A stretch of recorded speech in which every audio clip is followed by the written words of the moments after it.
Hello everyone. Hopefully the stream's working. I always have paranoia about this every time. Hi guys. How we all doing today? Hope y'all in chat are doing good. For those who may not know, we are working on more Don't Fear the Reaper, the next cover that Sesamoid's doing. Hunter here, as you can see on the camera, is working his guitar magic. And you'll be able to watch us put down some tunes. And we also have Dave, co-creator, writer, all-around bone funny man, and Adam, our general composer as well, who does all the background music and also plays as Rue in the band, aka he does our synths and keyboard for our songs. We joke. And I dress up as her. Yeah. we joke that Hunter is Piper and Warren, Jacob is Griff, Brett is Quinn, and then Adam is Rue. I do wear beanies a lot. Also, I just noticed that fucking Hunter's wearing a corgi shirt again. Oh. Again. This is his work shirt. I have others, specifically corgi themed. Oh There my is god. one of the corgis has its butt sticking out right on your arm where you're gonna play. Like, it's the most prominent one. Aw. Like, Oh, that little guy? yeah. Love him. It's the favorite. So Don't Fear the Reaper. I fear this solo, let me tell you.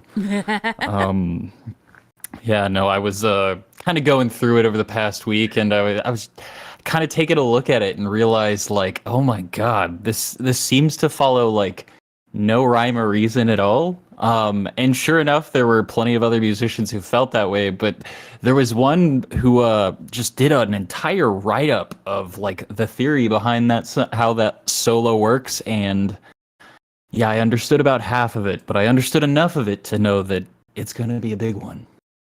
So yeah, that's all we got on our plate today. Yeah, I remember you it's sent infamous. us. I remember you sent us that big thesis, and I was like, I don't get any of this. Don't worry, I only got like half. Okay, cool. So, how's everybody doing? Doing good. I'm freaking. A little, Yes, being Rue is an honor. a little bit eepy. Gotcha. I- All right. Do we want to like just start with like a playthrough? Dave, do you want to kind of catch people up to speed on where we're at with this? Sure. So, last time, if you were here, you'll know, and you're epic, and if you weren't, sorry. So where we are, what happened last time is that Hunter laid down the bass track, the guitar track.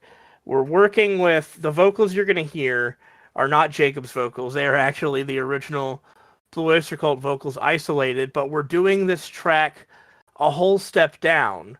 So they're going to sound a lot darker and lower, which is what Jacob's going to perform. And then there's a temporary drum track in that Brett will make a real one.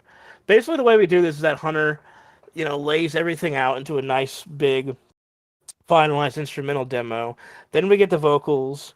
Then we spruce things up, and then Brett does his mixing magic on it. But today, we're going to work on the infamous solo section of this song. And this is my favorite song of all time. Like, you can mark that. So this is a very special song to me. No pressure. No pressure.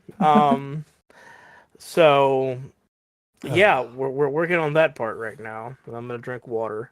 And this cover was voted on by our patrons. If you would like to vote on future covers and get behind the scenes updates and all sorts of cool stuff to see how Farfetched is coming along, you can join our Patreon in the description below.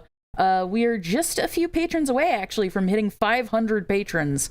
So if you would like to join and help us hit that milestone, we would very much appreciate it. Yeah. And we're gonna continue to do like covers you can vote on. Like in this case, it was between this one, I'm Not Okay by MCR, and then Psycho Killer by Talking Heads. Each time, the three of us put one up that we all think would be good, but we do a little tournament style based on the people. So it's your fault.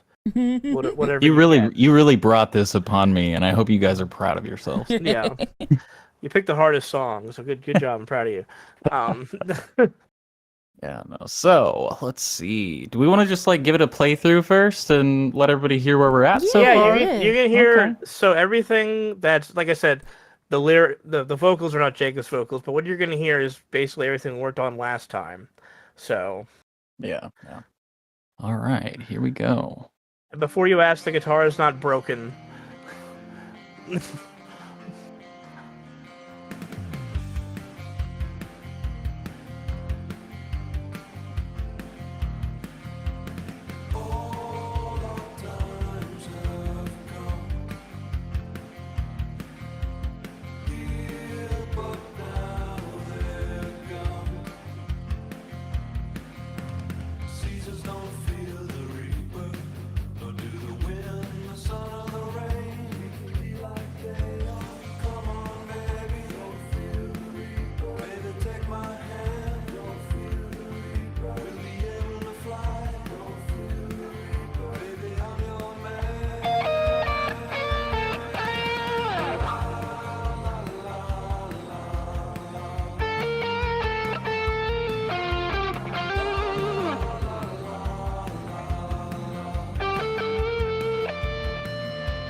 This section. This is what we're going to work on today, which is going to be really the hard part. Yeah.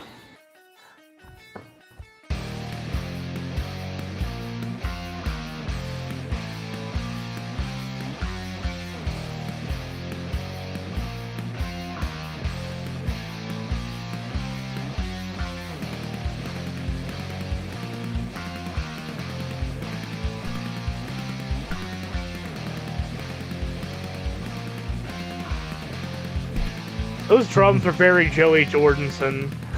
Yeah, they really. It does feel like just It Slipknot's sounds like drummer. that section and like you're so pathetic. Oh man. Like the bridge of Psychosocial. Yeah.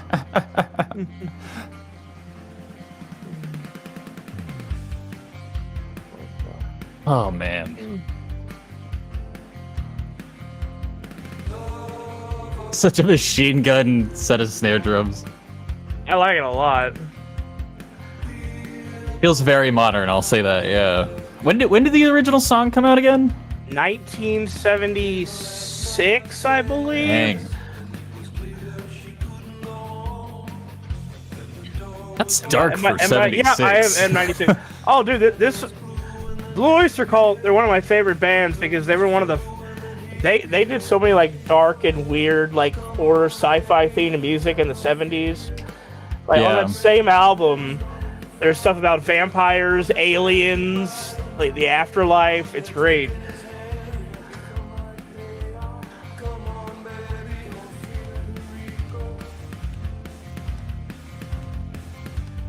Okay. Annie asks, "How'd you learn to play the guitar this good? I need to know."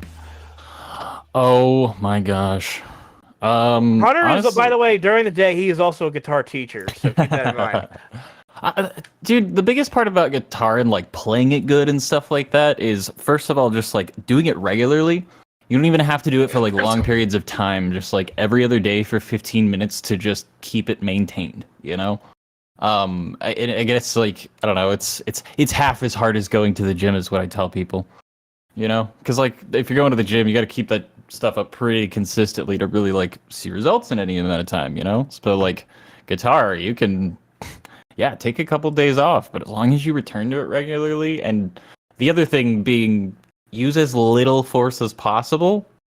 People, like the vast majority of the people I teach, just absolutely wrench on the freaking thing, and it's not supposed to be hard work, folks. It's just not.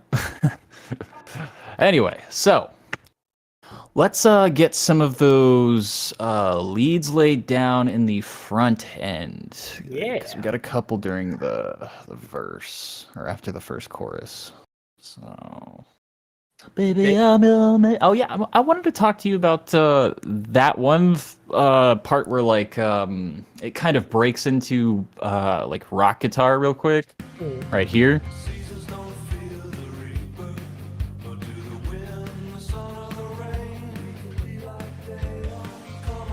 I don't like how abrupt that just like drops back into Cleansville. You know what I mean? So talking about like do you want to extend it or lower it?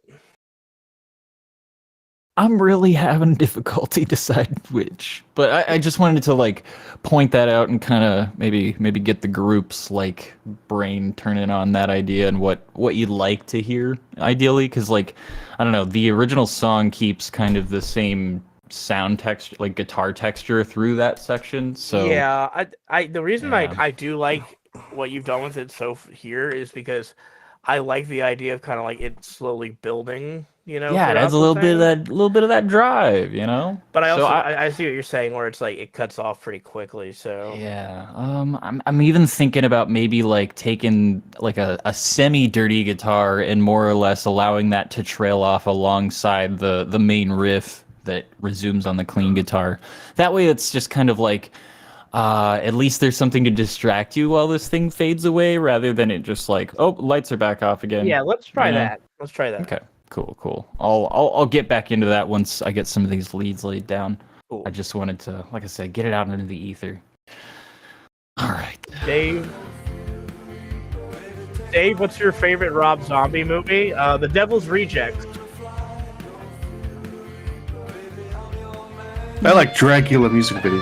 Not the monsters. well, what happened there? The monsters, the monsters. Jesus Christ, the monsters. His version of the monsters is a secret favorite because that I'm a huge diehard Monsters fan from my dad, and when that trailer first came out, it looked like the worst trailer ever made, and I was so fucking worried. And then we watched that movie, and like, oh, this was delightful. Yeah, the trailer really betrayed that movie.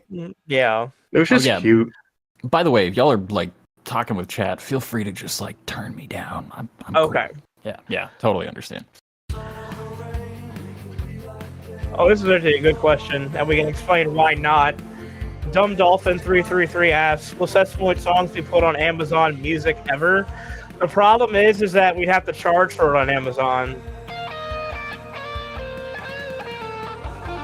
Ah, man.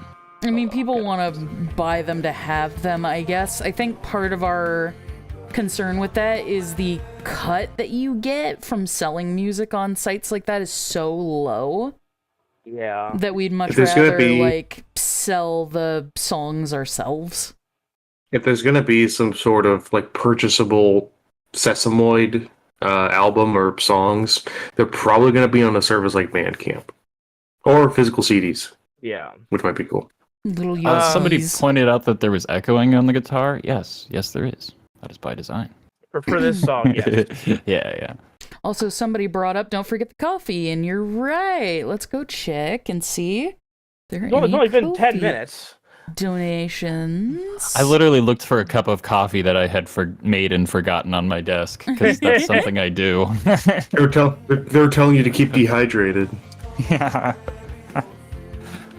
I can see why they said check the Kofi. Oh.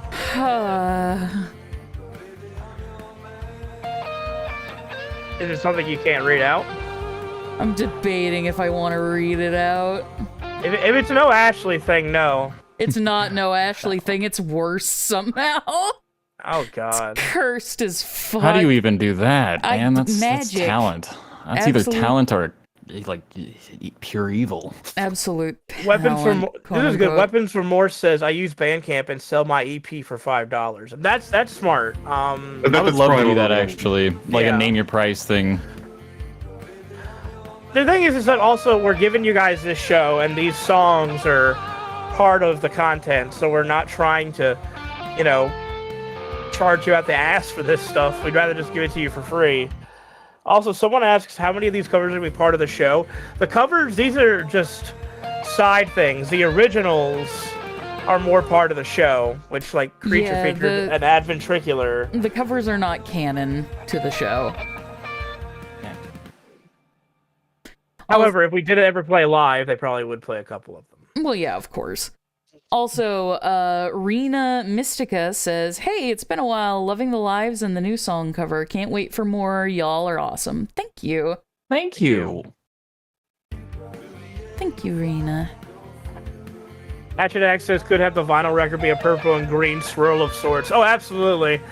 I would absolutely love to work with a company like Waxwork Records or something. If we ever did like an official vinyl for an album, they're the ones who do like a lot of like indie horror scores and stuff, and they always make them like multicolored. There's also Needle Juice who do like Neil Cicerega, Nick Lutzko's, and Friday Night Funkin' vinyls too. Dave, you're okay with me going a little bit extra on these leads, right? Like I don't have to say utterly faithful to the original, right? No, do your thing. Okay, cool. I'll slap you if it's too much. All right, thank you. Wait, All right, Trackside Maniac, I'm not going to read your donation because it's too gross. But thank you for the donation regardless. We appreciate you. I know you were just trying to be funny.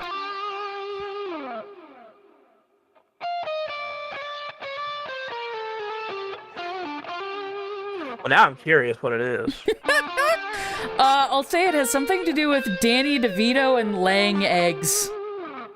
Well, that's just It's Always Sunny in Philadelphia.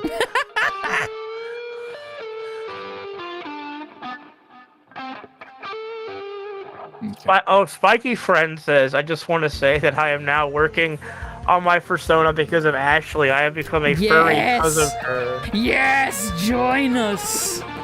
Yeah, welcome to the club. Everyone in Ashley's orbit just look. I was gonna make a post actually earlier today about like if you are friends with me, you will get a persona. It's not optional, and just post everyone's personas that I've made. It just happens. It's like it's like when you go to an Alcoholics Anonymous meeting and they give you name tags. You write "My name is this" instead of "It's furries."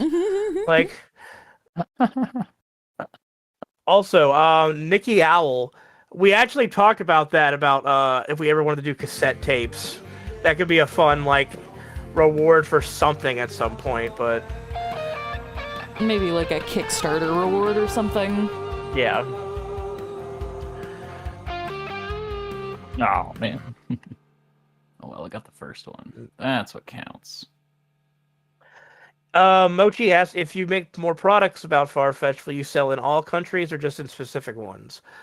I think our store was open to all countries. Unless there's some weird legal thing going on with a specific country.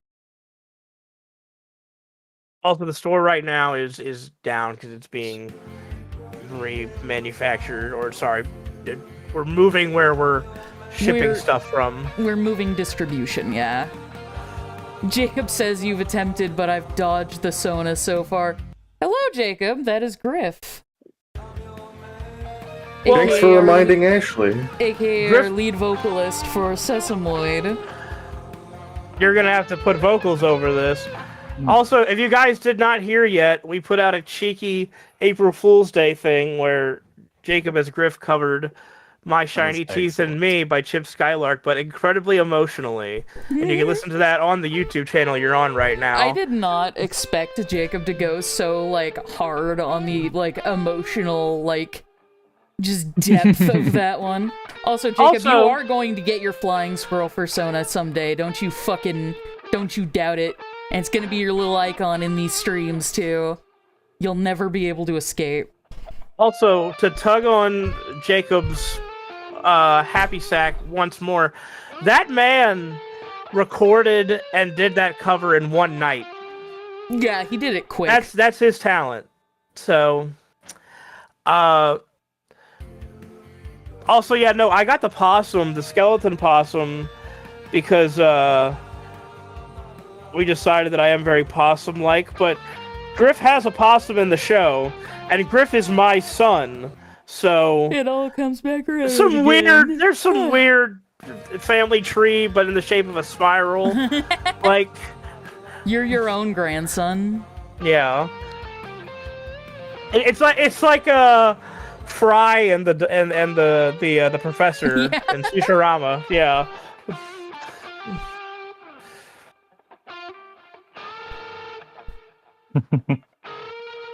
Nah, no power bands. That won't work.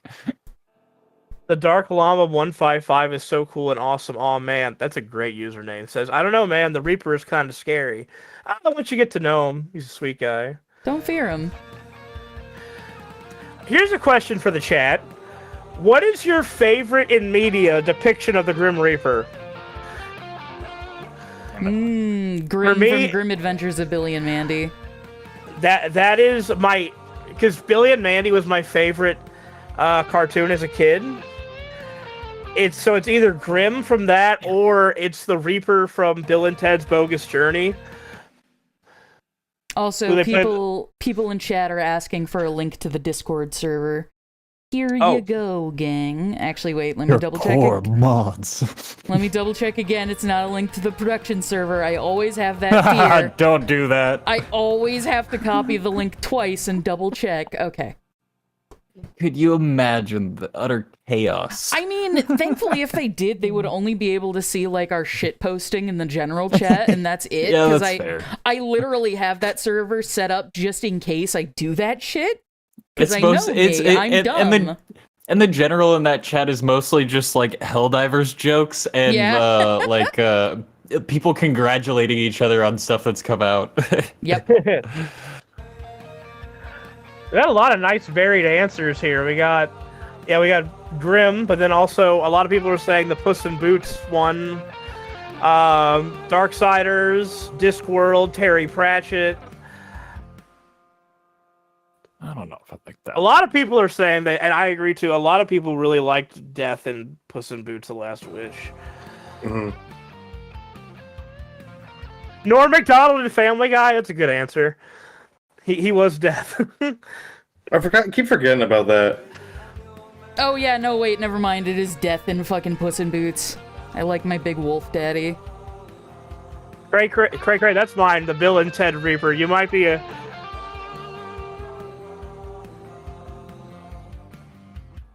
Where he plays bass at the end. Sooner or later, you'll dance with the Reaper.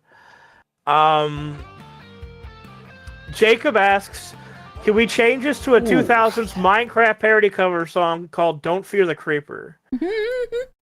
All the mines have dug. Don't fear the Alan Wake is what this cover is starting to Fear sound the like. creeper.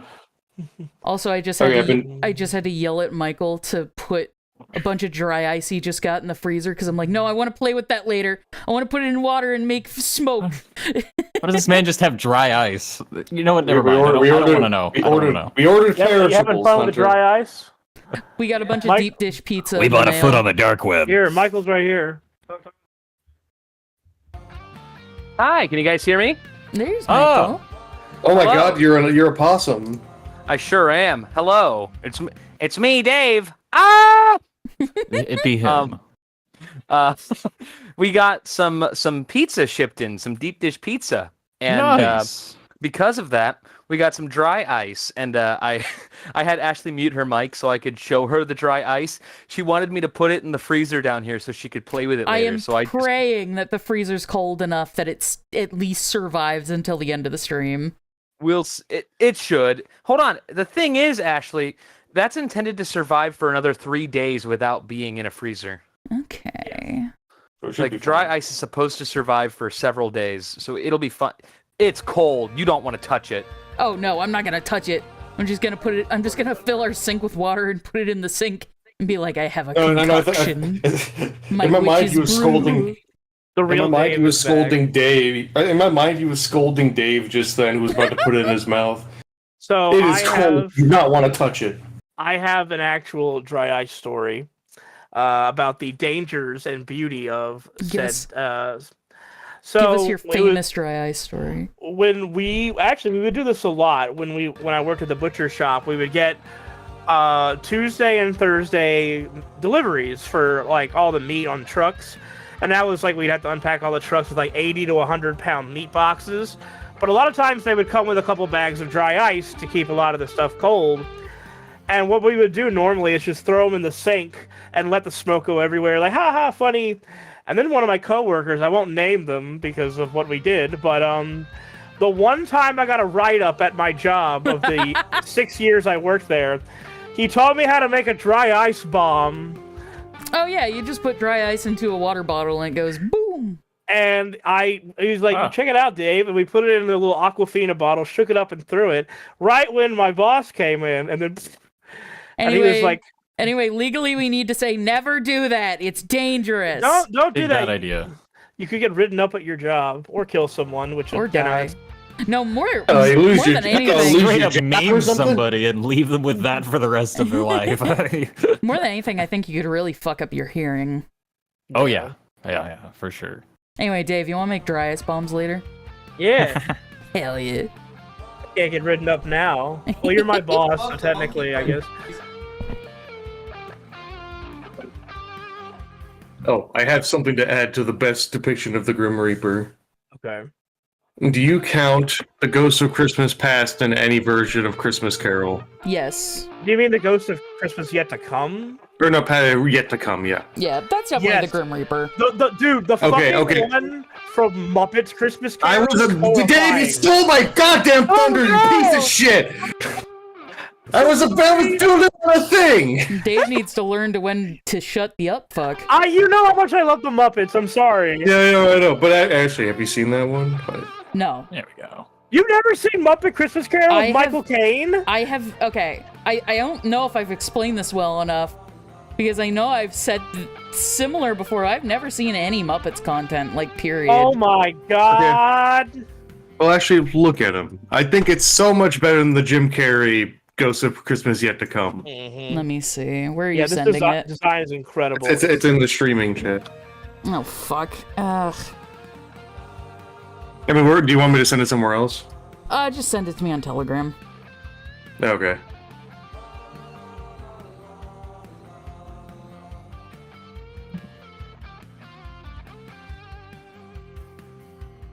Oh, yeah, I've seen this fucker.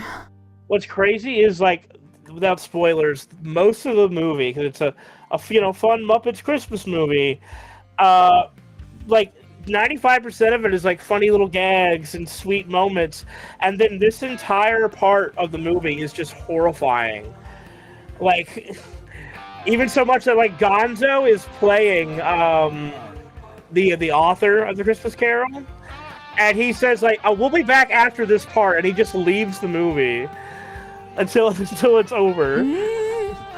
All right, everybody in chat, I need you all to look up The Ghost of Things to Come from the Muppets Christmas Carol, and I need y'all to hear me out. Just hear me out. He kind of He kind of... That's the correct way. That's the correct way to use the "hear me out" meme. Yeah. Hear me out, everybody. You don't need no face for me to smooch Can it. can I get your guys' opinions? Yeah, let's see. Sweet. These are what I've got so far down.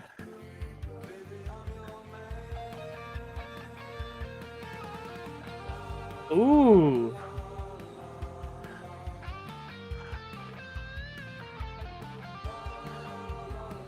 Yes! I'm so happy. yeah. That's awesome, dude. I guess that's all the endorsement you need. Is... Tone is stored in the fingers. I recognize it's not easy too, so well done. Yeah, no worries, dude. It's easier than the rest is about to be. Oh boy. People in chat are going, I knew you'd do that, or all right, Ashley. What? Actually, Adam, you know what you should show her? What? From that movie, The Ghost of Christmas Present, the big jolly guy. I love him so much. Oh, I know him. I've seen him. He's cute. His whole song number, every time I watch it, makes me tear up a little bit because it's so cute. Like, He's a good guy. All right. So next we got. Yablins asks, I've got a quick question. How mobile is the gang? Do they mainly stick to Veilvoort as a house band, or do they tour around the state/country? Well, they try to tour around in Papa Swirl. In fact, that was the plot of the music video for Adventricular, is that they play like a show slightly out of town that only wanted them because Quinn kept begging them until it became a problem. Yeah, they are very much typically just a local band. Yeah. But in the show, we're going to explore, like, as time goes on with what happens to them. They might outreach a bit more. You'll just have They to might see do it some as- traveling. Yeah.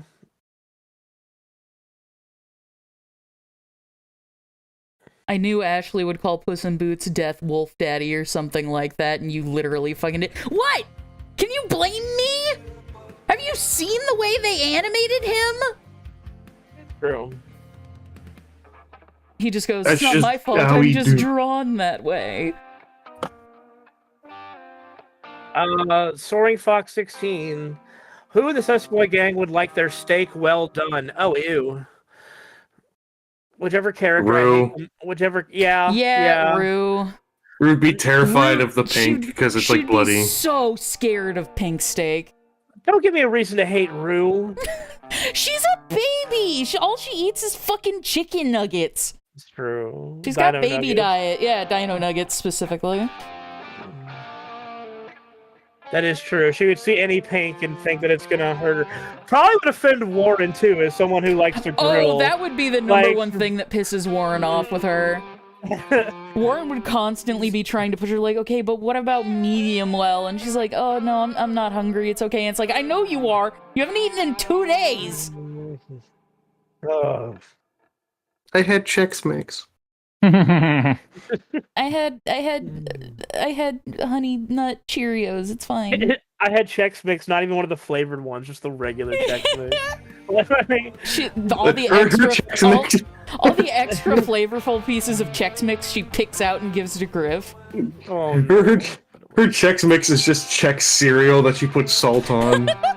Oh, salt's too spicy. No. no, She's not that bad. I'm joking. This stream will remain up. Don't worry. Unless something horrible happens in the next few hours. Also, Figure out a way to get through this one. you Sorry, got another continue. Ko-fi donation for $25. Thank you. Solo Zero says, hey, just wanted to swing by and say hi. I can't stay, but I just wanted to say thank you for everything you guys have made and will make. I truly enjoy watching all of it. I hope this helps down the line, even if it's just for coffee. Thanks. Thank you again. No, that is a big help. Thank you so much for the donation. We appreciate it. Seriously, yeah. Anybody else who would like to make a one-time donation, you can find a link to our Ko-fi down in the description below. Every penny helps so much, so we really appreciate all of you.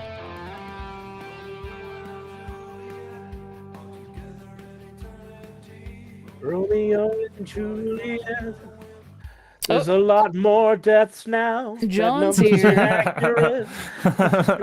Those statistics are outdated. It's way worse. Come on, baby. Crunch those numbers. You'd be really depressed. I'm a statistician. John's here, says, "What's up, freaks?" Hello, John. Oh my John. gosh, John is here. Hello. Oh, I saw the one underneath it, and I figured that was John, because John tends to really hit the emojis hard. I thought you were getting jump scared by John IRL or something. I think he just got home, but I'm surprised Momo didn't freak out. Did you bring another smoothie? You know what? Not this time. I should have asked. Oh no, this is... Oh yeah, Hunter, can the stream see Momo sometime? I think the stream would love to see Momo. Yeah, I think I can here in a minute. Momo. You guys are not ready for how cute Momo He's is. stirring. The snowball is stirring. Here you go. Momo, come here, buddy. Chat Momo. needs to see Momo. There's There you Momo. Momo. Hey, Dopey. Momo. Hi, Bubby. The Yes. fluffiest doggy. The fluffiest boy. Look at that big ol' eyes. Those eyes. Stop staring at me with them big ol' eyes. Big old piercing eyes. Very sweet dog. Good Pretty big. boy. Anyway. Now he's gonna sit Momo. here and watch you work.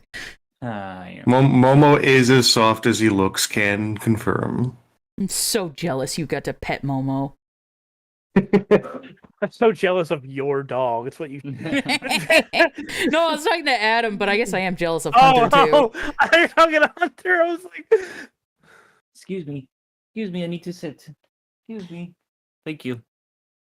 All right. He's like, well, what the fuck did you call me over here for? what the hell is this? Is that all I am using some stick on a dog and pony show? The chat. No. The chat loves Momo.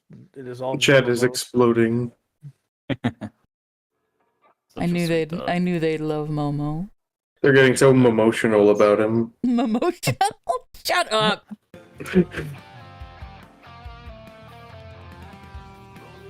I don't like that one. I'm gonna do that again. It's like acting. You take after take after take. Mochi asks, would there be any possibility that Kira and Rue would be spiritually linked or something? Well, they're linked in a way. We're just not going to tell you how. You'll have to find out. You'll have to wait and see. But they are linked in a way. I plead the fifth. There you go. They both love Polish sausage. Yeah. They're both big gamers. They're linked via their Game Boys trading Pokemon. Pilot, if you please. You know, the more you ask when it's going to come out, the less you're going to get it. Yep. Can confirm. We keep adding a day each time someone Every asks. time someone asks the date, when it comes out, we add another day. We just Yeah. have a big spreadsheet full of IPs from commenters who have asked for the pilot. You know. Yeah, then we add the IPs together, and that's how many hours you have to wait.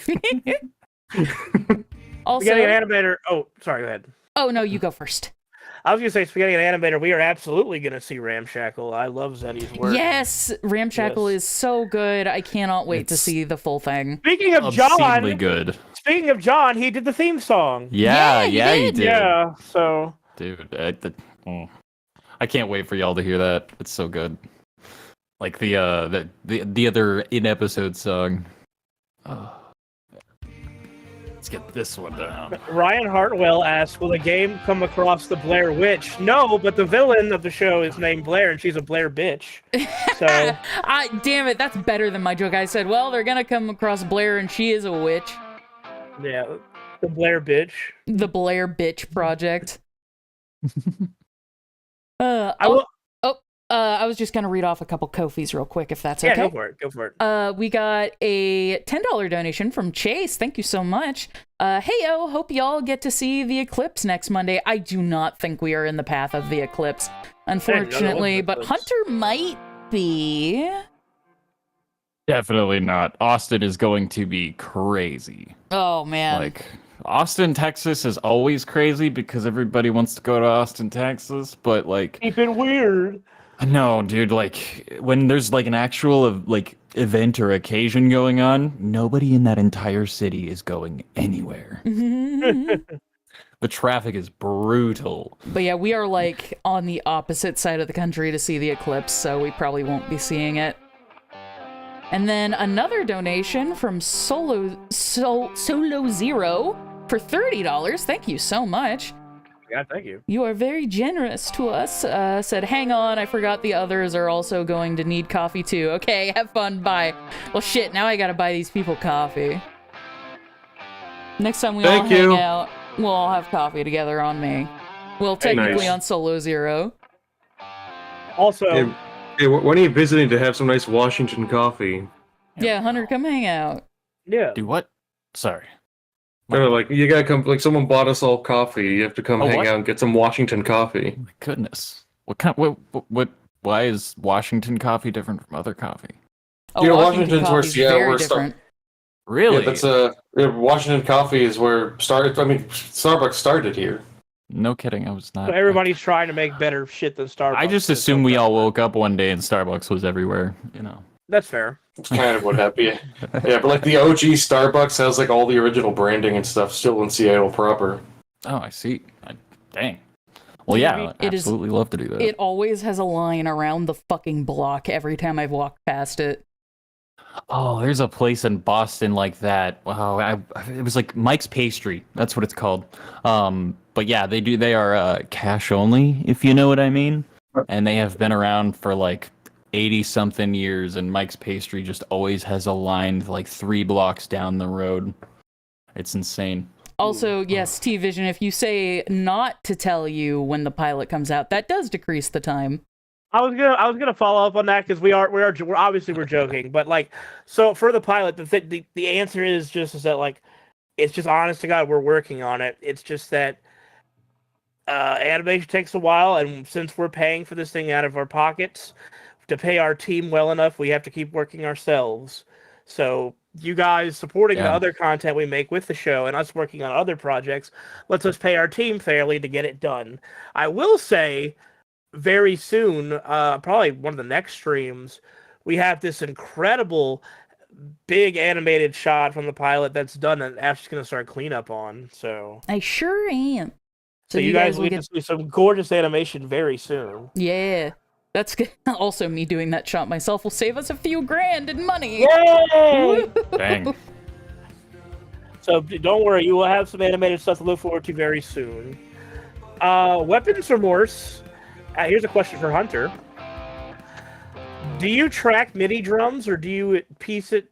Do you track MIDI drums or do you do it piece by piece, like kick, then snare, then cymbals, etc.? Oh, okay. So I actually so in the case of for instance, a cover, I do a bit of a dastardly thing to save myself a little bit of time at the front end of the pipeline.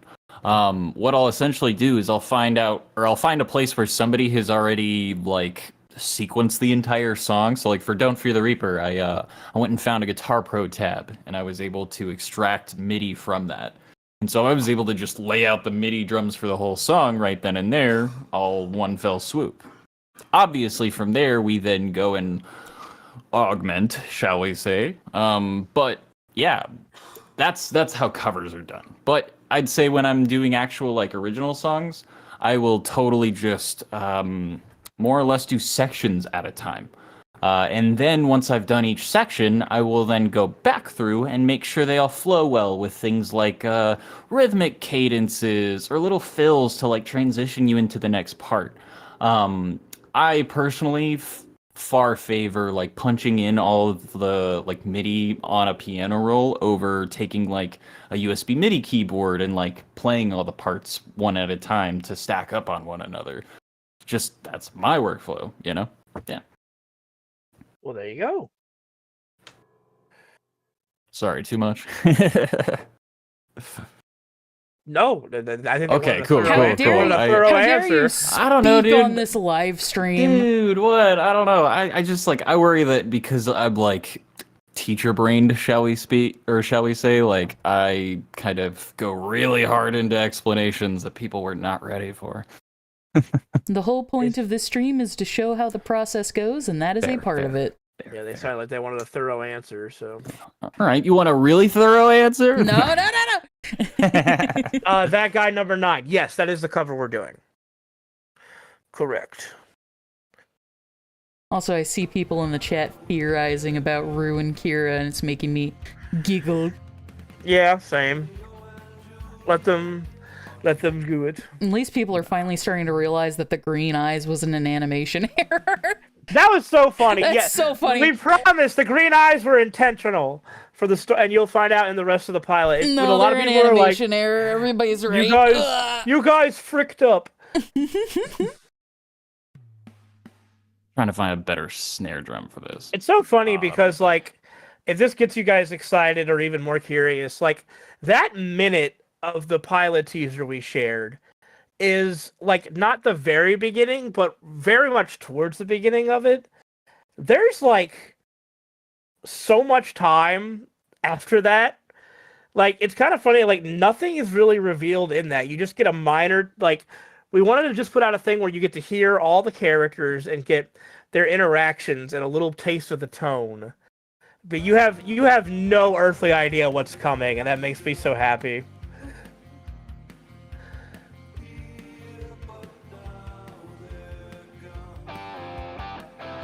Dang it, every time. That's one Keep thing I'm really missing happy out. with is that, like, we've been able to do all these, like, comics and songs and, like, character stuff, yet we have not given away anything that happens in that pilot. And I think we've done a good job at that. We're trying to hold on to secrets. Yeah. Also, we've got a donation from Zub N, who says, my interest in creative projects is instantly piqued when it is made by a woman. My experience says that works by women are more likely to be good. Well, thank you. I agree. Women are the best. Fine, jeez. Women are epic, I guess. Oh, I see you've had a turnaround since our last Patreon call. Oh, well, yeah, the gay side of Dave hates women. Remember? The straight side's like, women are cool. You and I are different. You are gay because you love men. I am gay because I hate women. I did tweet one of the gayest things I've ever tweeted last night. I just laid in my bed and just tweeted, Leon Kennedy should save me from this world. You are gay. That's okay, though, I agree.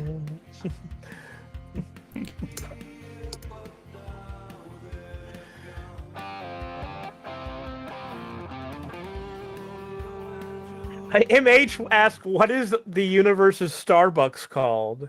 Oh, that's a good question. Moon monies.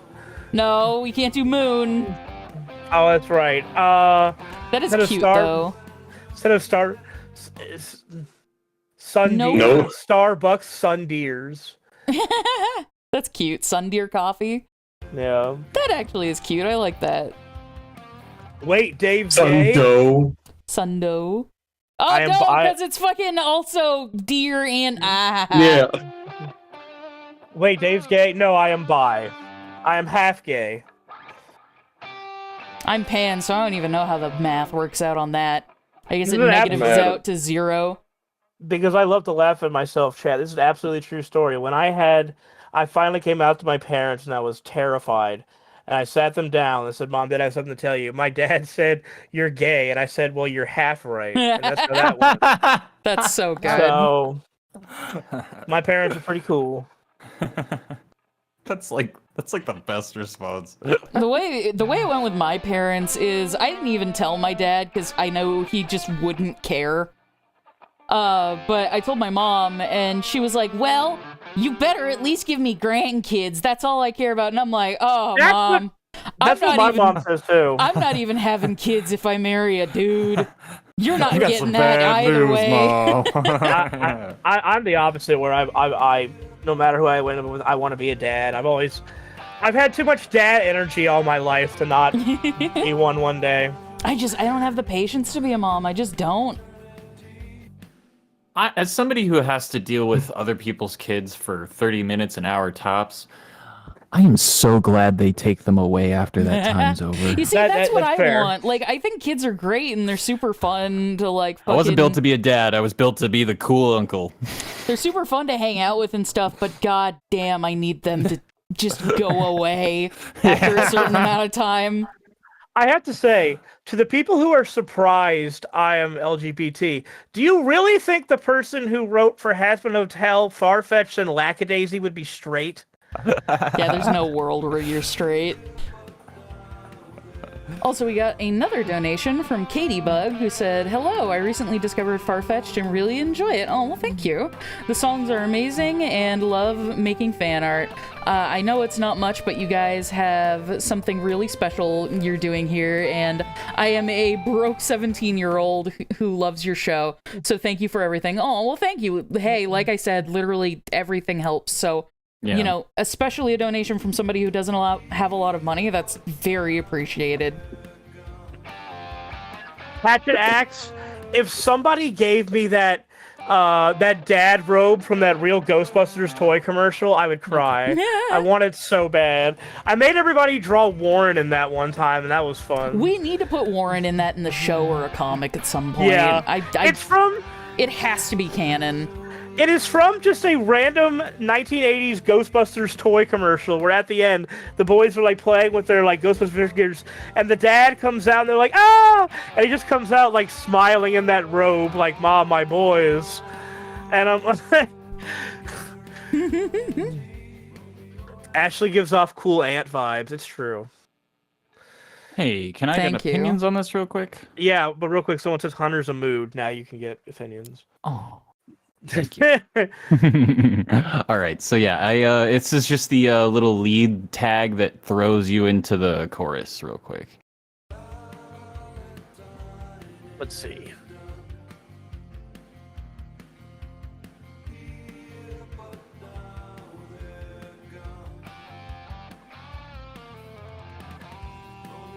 Ooh. What do you think, Ashley? Play for me one more time. I like the sound of it, but I want to make sure.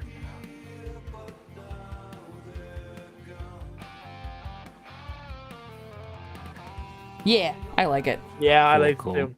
It still kind of preserves. There we go. The like spirit of the original, while also going a little bit more bluesy Hendrix power bendy. Yeah, so that's exactly what we want. Formula. So you got it. Sweet. Thank you. Yeah. The formula. Marco, sorry if I apologize to misread their name. Marco Magnani. Dave, how did you get into writing for all these shows? I wrote some short stories, but I don't have the online opportunities that animators have to show their work.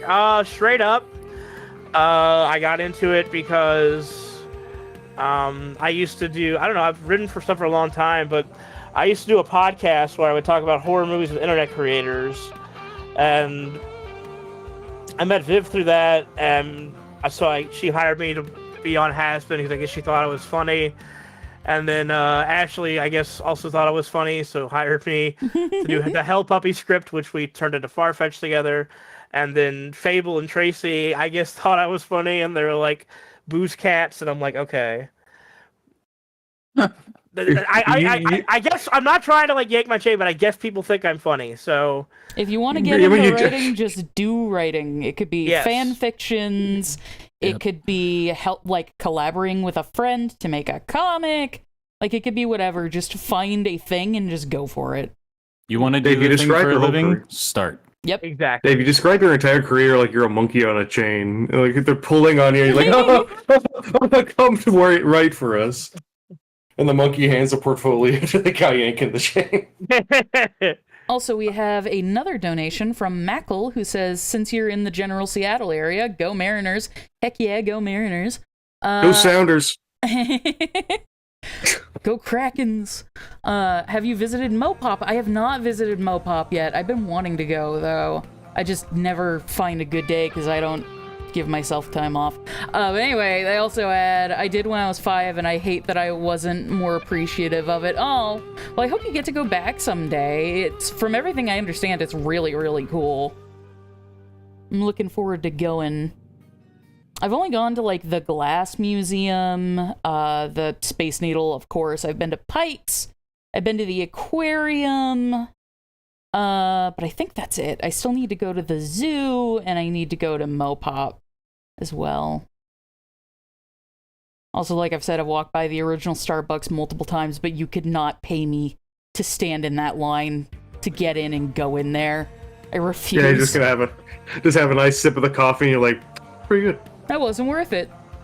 Yeah, that was all right. It was good. Whatever. Wow, it tastes like Starbucks coffee. Who would have thought? I wonder if it tastes better, They might use like an older recipe or something, I'd imagine. or they just ship in different grains, or maybe more variety of grounds or whatever. Yeah, do something a little different with it. I do not give enough of a shit about coffee to care, though. Sesamoid is not a cover band. We do have our own songs. You can listen to the original Adventricular, and then also very, very soon, and I do mean very, very soon, their second original Creature feature is going to come out. They also do covers for fun. The covers are mainly just to give you guys extra content, and also because we're like, we would like to see songs we like be made. So Another big one was that it was very like common for bands of the era to do that kind of 100%, thing. It's just yeah. like make covers that pop off, so in the hopes that somebody listens to a little bit of your original music. Exactly. Yeah. Totally lucky- the classic marketing strategy. We're lucky because we put out covers of Terror Time from Scooby-Doo. I put a Spelunky from Hocus Pocus. Now Don't Fear the Reaper here we're working on. And we're lucky though that our most listened to on streaming is the original Adventricular. And we're hoping the same when Creature feature comes out, because that's the biggest thing we've ever done by far. By far. The entire team ran amok with that, and we're very excited. If you're on a Patreon, you've heard a snippet, and you can tell. Ran amok is an apt description. We absolutely like covered every piece of ground that could be covered on that one, Yeah. and I'm not even. I don't say that as like a negative thing. Like truly, it's really good and a nice feeling looking back at like, I guess to put an analogy for visual art, like a canvas, and being like, yeah, not even a drop more of paint needs to go on that thing. That's done. You know, it's very rare you get to feel that way. Bronze Sushi asks, "Who's the rock grandma from the comics?" That's Clodagh. She's Quinn's grandma. She raised Quinn from a Babums. She is one of the main side characters, and yes, she is a rockin' grandma. Speaking of which, we put out officially on our website. If you go to the characters page, every character now has their curated playlist, and just today, Reagan and Clodagh's are now on there, so you can listen to curated playlists that describe each character on our website. Yeah. And if you like Rockin' Grandma, you will like Clodagh's playlist a lot, because it is stuff like Led Zeppelin, Thin Lizzy, Flogging Molly. Flogging Molly's, freaking Twisted Sister, all stuff like that. So, John asks, "Is Clodagh single?" Yes. Yes. You want me to set go you get up? It. A gilf. As Ashley so eloquently described it, Clodagh is like Kay from Kay's Cooking meets Ozzy Osbourne. Yep. So you can imagine just the senile hilarity that's going to come with that.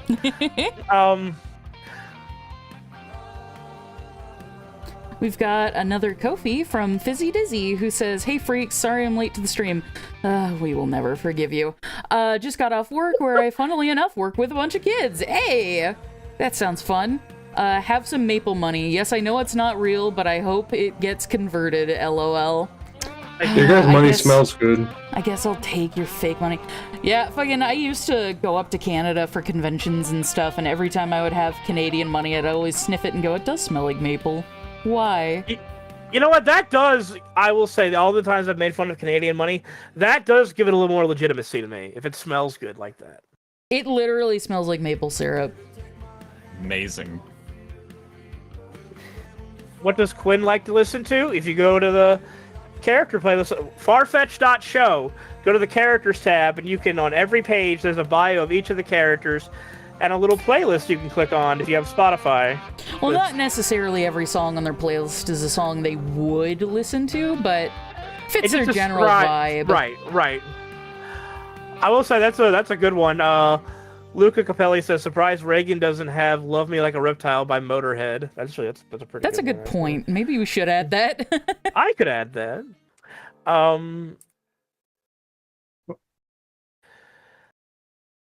Is Blair secretly someone's real mother who left for milk? Yes, she's Rue's mom. She abandoned her and left for milk one day. Gage Joe's TV asks, "Will Drain the Fortnite skin vampire looking guy appear in the pilot?" I love how you put that. Drain the Fortnite skin vampire looking guy. It's true though, there is a fucking Fortnite skin that looks just like Drain that I found. Yeah, Perfect. I was just like, God damn it. We promised that was after we designed and came up with him, that we were like, oh no. He also looks exactly like that one Ashley skin, the scene Ashley skin in fucking yeah. Resident Evil. That was so fun. If you guys play Resident Evil 4, one of my favorite games of all time, in the DLC, there is a skin for Ashley, the president's daughter, that looks just like Drain, and it's hilarious. It's so funny. Also, please note the Blair thing was a joke. I swear. No, we're joking, yeah. Will we see more of Reagan, or will they be more of a background character? They're gonna be decently prevalent. Let me say this. There are a lot more characters in Farfetch'd you guys haven't met yet, but the main 9, Sesamoid, Kira, Drain, Reagan, and Clodagh, because Drain, Reagan, and Clodagh are the main side characters, you know? Yeah. And then, of course, there's the main villain, but there are also other smaller side characters and other villains. You just haven't met them yet. These are just the main ones. What gender is Quinn? He's Quinn. He's a quink. What is your gender? My gender? I'm a mechanic. Question, what are your thoughts on Hugbees commenting on Farfetch'd? Andrew's a friend of ours. We play Helldivers with him like every night. Literally 2 nights ago, we played Helldivers for like 3 hours. Yeah. We're constantly regaled with tales of how good Hugbees is at the game we're all playing and getting killed at. We've bounced, While we're looking at how low his level is, that scrub. We've bounced ideas off him. He's actually been a little, he's been helpful. Quite. Be Real honest, talk, that guy is so savvy though. Yes. he's good at video games. It's scary. Be honest, which character in the show doesn't have angst? Griff? Yeah, that's pretty fair. Yet? Even when he's screaming in a song, he's still just like a smile on his face. That's what's really funny is that, like, especially in Creature Feature, there's some parts of this that get really, like, Hey, shall we say. Dark. Yeah. But nothing really bothers him. Piper does have some, but compared to some of the others, I'd say a bit less. She just likes to groove and then to jam. All of them have their angst, though. Nobody escapes. Nobody escapes the game of life unscathed. Clodagh has some past angst. I feel like she's grown. Yeah, I don't think she has much angst currently. She's pretty happy. Moisturized in her lane. I was gonna say, could I get a little opinion of the overarching like section I just kind of wrapped up? Yeah. All I right, especially chat. want like some views on this like last little bit here that I've got highlighted in black. Yeah. All right, chat. We're gonna play this section he just laid down. Let's see what you think. All right.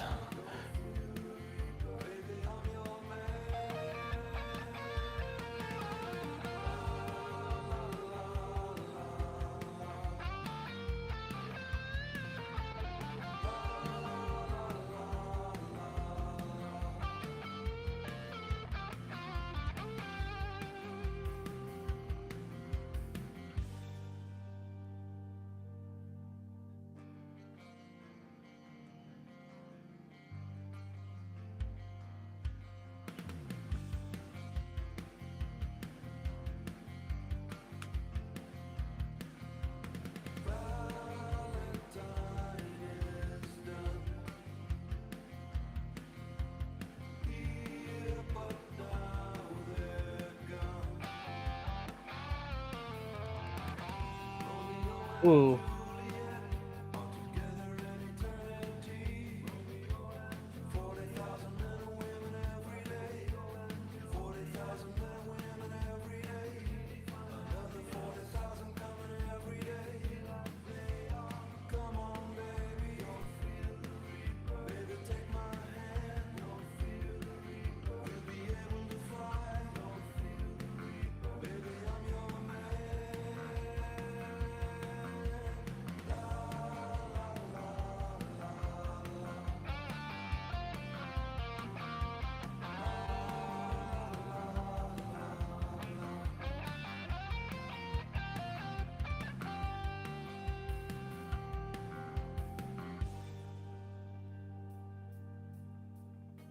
Yeah, is that a cool like cap off to our transition into the next part? That's kind of what I'm concerned with, right? Not concerned, but like Yeah. that's just kind of what I'm observing on right now.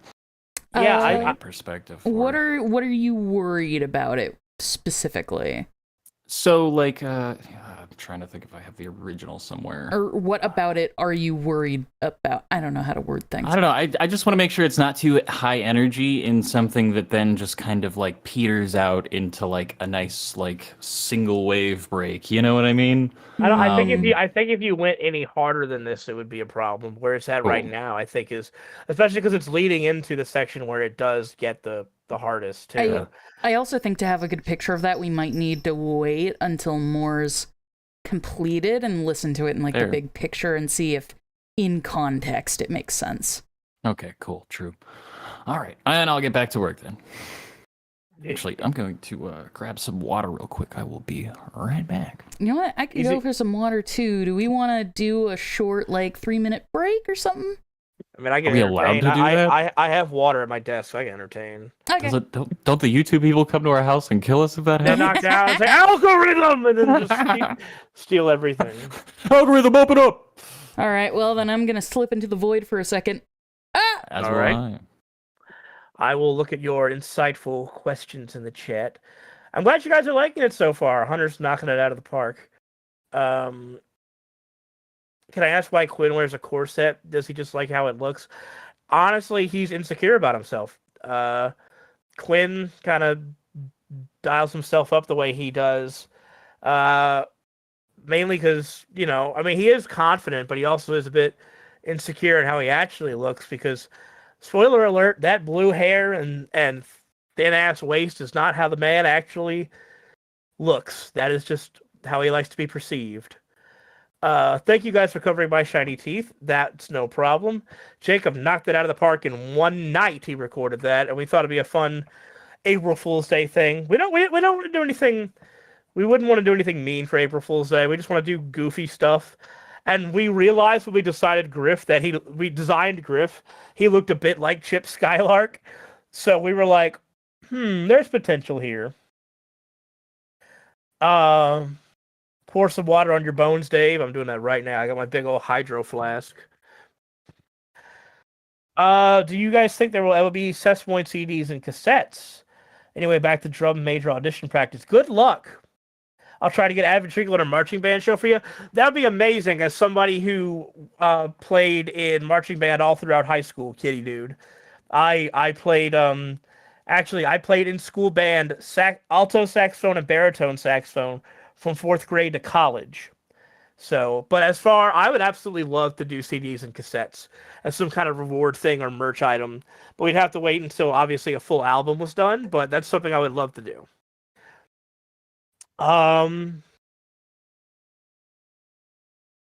Where did everyone go? They'll be right back. They're just taking a 3-minute water break.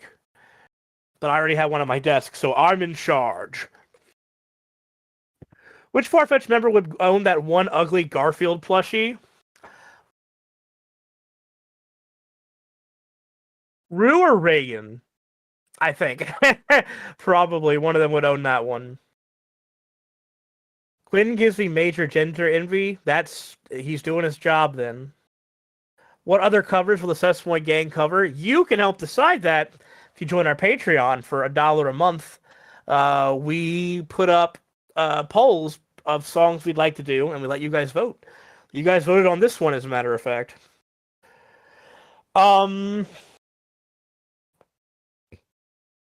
Dave, I gave you your gun back. Thank you. I was missing it for so long.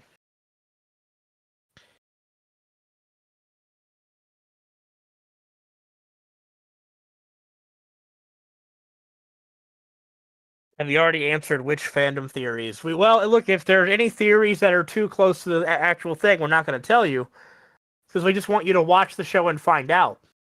You can theorize all you want; it's delicious. We just want to actually give you the thing so you can enjoy it. So we're not going to spoil it.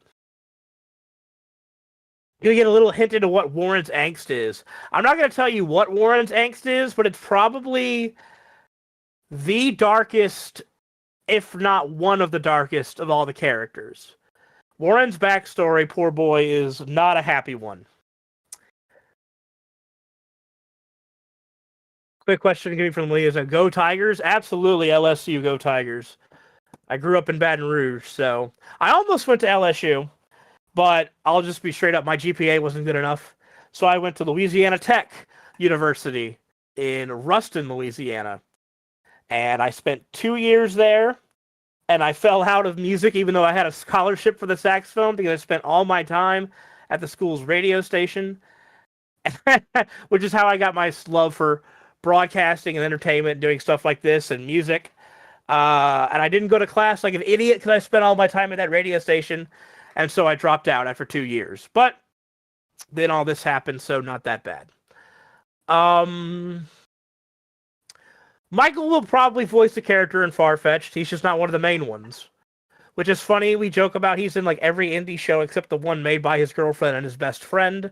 But that's the way the cookie crumbles. Is Griff a Disney princess? He's a trash princess. All right. How far along into the production are you guys in? If I had to estimate... Oh, God. It's like I can't probably give you a percentage, but I can tell you this: like a lot of like background stuff is done, a lot of animation stuff is done, all the voicing's done, all that stuff. It's mainly just finishing animation and then doing cleanup and then getting the sound design and then releasing this thing. So it's being worked on. I promise. We are in the heat of it.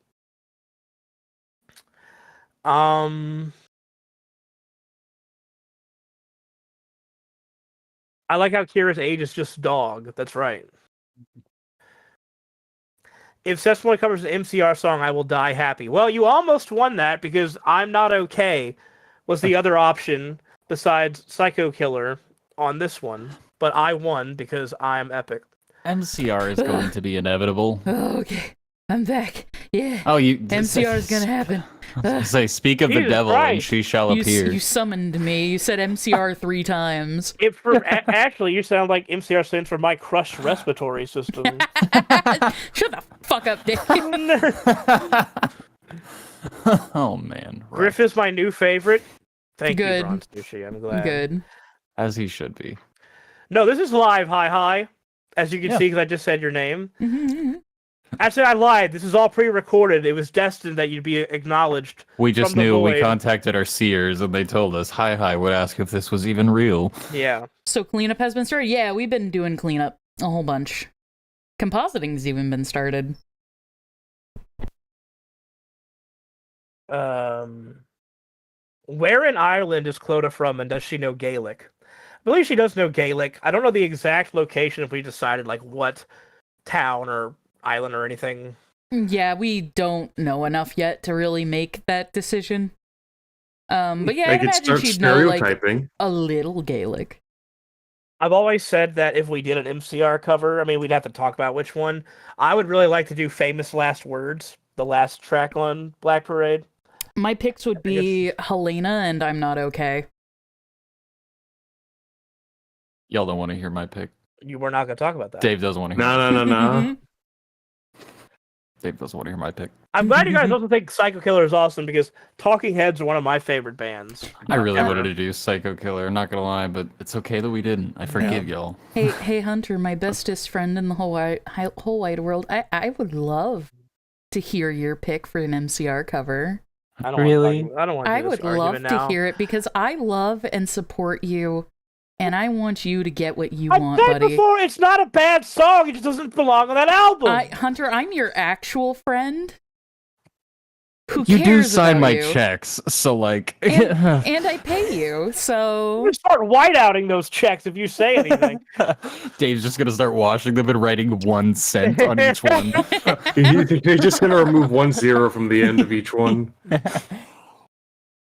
Little does he know it's after the decimal point. No, I would love to do teenagers, but like realistically, it's kind of already in the same genre, and It is. more or less we'd just be caping it in Sesamoid, and that's kind of the line you walk anytime you are picking a cover. So I don't know. It's more than just like Dave doesn't like that song on that album. It's a lot more than that. Yes, sure. I like to sure. joke about that, of course, because I love giving Dave a hard time. But yeah, no, if we were going to do something that was essentially just the same but with Griff singing, like. If I had to be Why? completely dragon fruit with that argument I have about it, it is the narrative writer in me.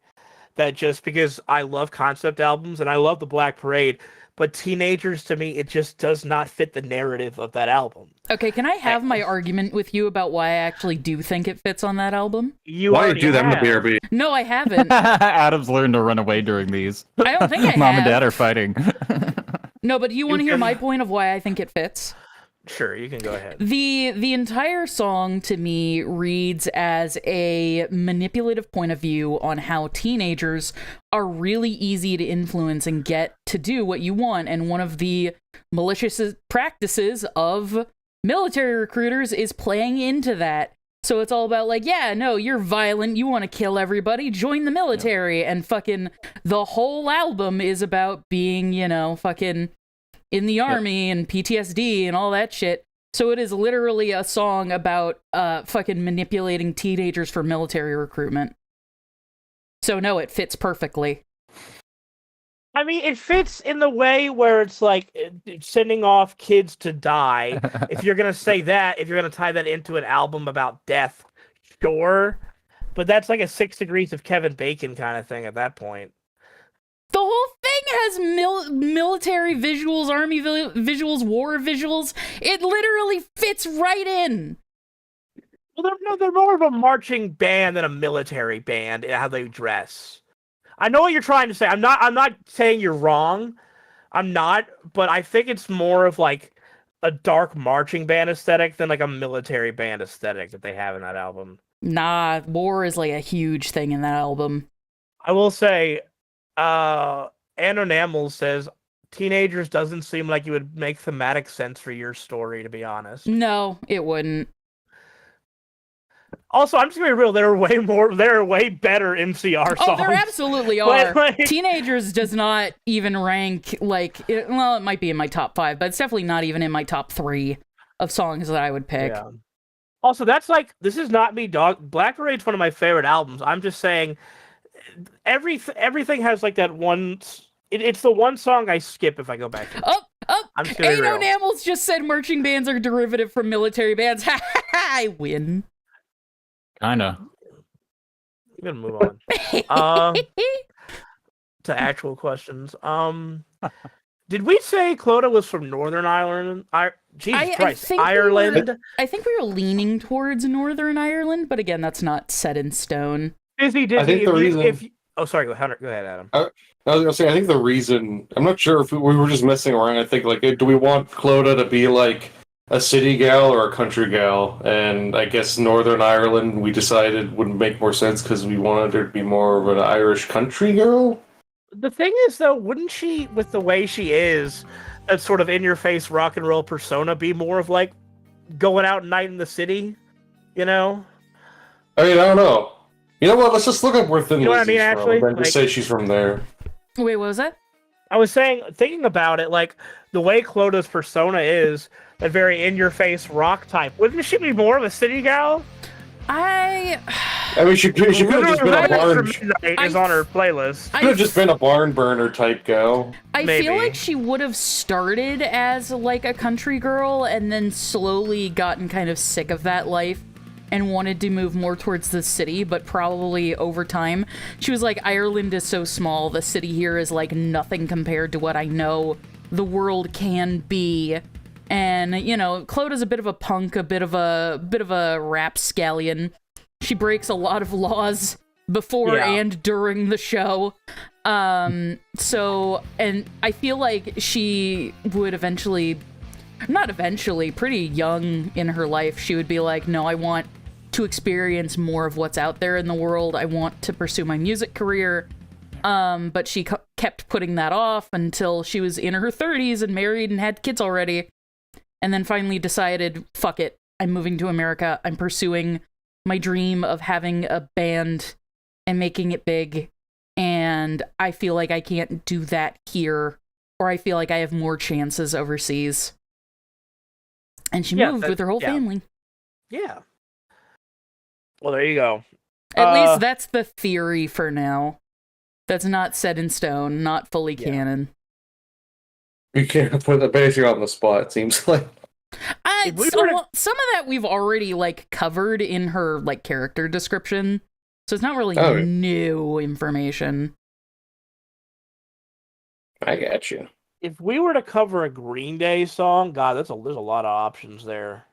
I would skip to a different band. Okay. I don't know. I'm like, pick another band. I talked to you about this a few weeks ago, Adam, about how I randomly, every once in a while, I have a randomly deep dive back into a band I used to listen to, and I did that for Green Day. And I'm like, you know what is an underappreciated album? What? Oh, I'll wait till he's done. What's up? Sorry. No, I wanted you do your thing. I want to wait till you were done to talk. Also, real quick, you were rocking out. I see Q-Bomb mentioned in the chat. Q-Bomb fucking rules. Everybody should listen to Q-Bomb. Yeah. Q-Bomb is doing what we're doing, except actually in real life with real people, which is really cool. Also, Gene, or what's his stage name in the band? It's is he Freak or something? He's awesome. Freddy Freaker. Freddie So I don't know if you guys agree with this. Underrated Green Day album, big time to me, is 21st Century Breakdown. I think American Idiot is incredible, but I think 21st Century gets overshadowed by it. You know what really gets overshadowed? Dookie. No, it doesn't. Dookie's their best album. I was supposed to say. You just said 21st Century Breakdown was. No, I said it's an underrated album. Oh, my bad. No. My bad. I was about to say, that's like saying Nevermind is an underrated Nirvana album. Or The Dark Side of the Moon is an underrated Pink Floyd album. It is. What are you talking about? Also, I saw somebody ask if Drain's going to get a Spotify account. He is. Yes. Don't you worry, he will. Oh, yeah. Drain's first song is being cooked up. Can we? I want to say. How else will the rivalry begin? I want to say so badly who is doing the music for Drain. Spoiler. It's on our Patreon. Are we allowed to say who is making the music for Drain? No, I got to see it on the Patreon. Yeah. Okay, go to the Patreon. You'll find out. Yep. If you want to know who's doing Drain's music, go to our Patreon. Yes, much and then it's a battle. It's a battle. Team Sesamoid versus Team Drain. Get the numbers up. Spotify. Bam, bam, bam. Izzy Deluxe. Thank you, Ray Banana. I was trying to remember. Also, by the way, if you would like to help support us and support the show, the link to the Patreon is down below. If you'd like to subscribe for just $1 a month, you get all of the updates. And if you'd just like to make a one-time donation, there's also a link to our Ko-fi. So go and check it out. Yes. And listening to Sesamoid for free on any streaming service also helps. Yeah. I hope Farfetch gets comic dubs soon. We plan on it. We do plan on it. We've got to build up enough comic dubs to be worth the 2-hour recording session. Yeah, that's the main thing. We need to do once we have enough comics done, then we'll have a full 2-hour recording session with each of our voice actors to make it worth their while and our while, and then we'll start putting out dubs. Yep. How about covering some Ween? Maybe something from the Mollusk. Rosie Bunt, you would like Griff's playlist a lot. I want to cover Ocean Man. Ocean Man. Ocean Man. I really want to, guys, because we want to do obviously originals that are from the main characters and covers that are inspired. I really, really want to do Dare to Be Stupid by Weird Al, because that is the most Griff song ever written. Also, it's my favorite Weird Al original song. We could cover something by Fatboy Slim and give Hunter an aneurysm. Can we just hire Christopher Why do you Walken hate again? Can we hire Christopher Walken to dance again, even though he's Yes. like 40 years older? We'll waste our entire budget. There's your celebrity guest. Are you happy? Christopher Walken? That'd be awesome. If that was the only celebrity we could afford, that should be awesome. Hey, what kind of dog is that? What kind of dog is that? I mean, you do the thing about it, like your dog's tail. It's a dragon. Yeah. Maybe you and your tail. All right. Feel free to turn me down, by the way. This is about to get annoying and repetitive. No Solos worries. are super fun. You basically get to throw yourself at the wall until you stick. Kevin's Corners asks, "Are any of you Alice Cooper fans?" I'm a huge Alice Cooper fan. In fact, we have a joke that, because it's probably not going to happen, that the only actual celebrity from our world that would be in Farfetched is the joke that at one time Clodagh just dated Alice Cooper himself, voiced by himself. It's the only real world celebrity that shares the universe with Farfetch. Yeah. Actually, Adam, our comic writer Cole, and I went and saw Alice Cooper and Rob Zombie a few months ago in concert. It was fucking amazing. Such a cool show. And then they had Ministry as an opener, and then all their songs sounded exactly the same. Just an overblown speaker. They were the only ones out of the four bands that they were just completely overblown. Like, yeah. Also, Fizzy Zoid asks, "Hey Ashley, do you plan on singing more? I'm begging. The only thing I have is like 5 seconds of digital hallucination." Yeah, go check out Digital Hallucination by Oreo, by the way, guys. They made an awesome Digital Circus song that I am in. But yeah, do not worry. There are more songs that I will be in that are cooking up as we speak, so look forward to that. I wouldn't know anything about that. You wouldn't know a thing about that. No, not at all.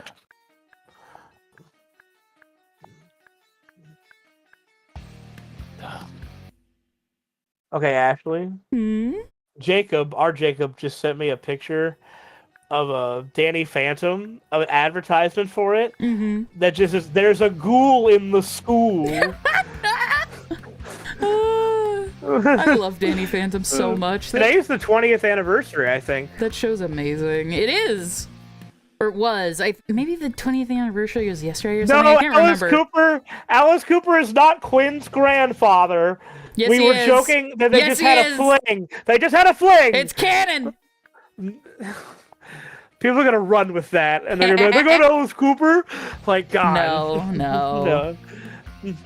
Maybe some. Alice Cooper's Quinn's grandpa. I will say, though, for everybody who keeps bringing up like cameos and celebrities and stuff like that, because not just here, but we've been getting a lot of asks about it on Tumblr too.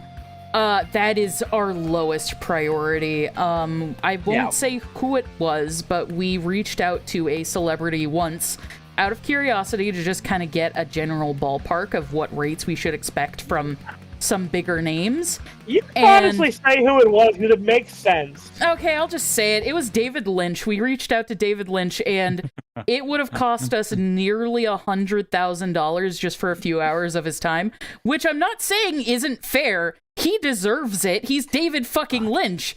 Like, that is absolutely a reasonable price for him, but it's not, it doesn't make sense for us. Like, No, we would it does not. much rather have that money go to animation, making more content, paying our voice actors and our animation team really well. Like, unless you are just rolling in millions of dollars, I think having a celebrity voice cast is really irresponsible. Like, I do not think it's a good idea at all.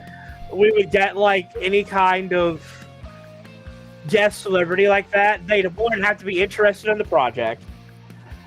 2, be affordable. And 3, it would have to make total sense for them to play that character. Yeah. You know? I think the only way it would work is if they were willing to take a similar pay rate to our other voice actors. Like, don't get me wrong, like, Ashley and I each have a short list of dream people we would love to be in the show, but we're also realistic about being like, oh, that'd be cool, but probably not. So it's, Mm-hmm. that's just how it is. What connection does David Lynch have to Far-Fetched? I guess we could say because it's never going to happen, right?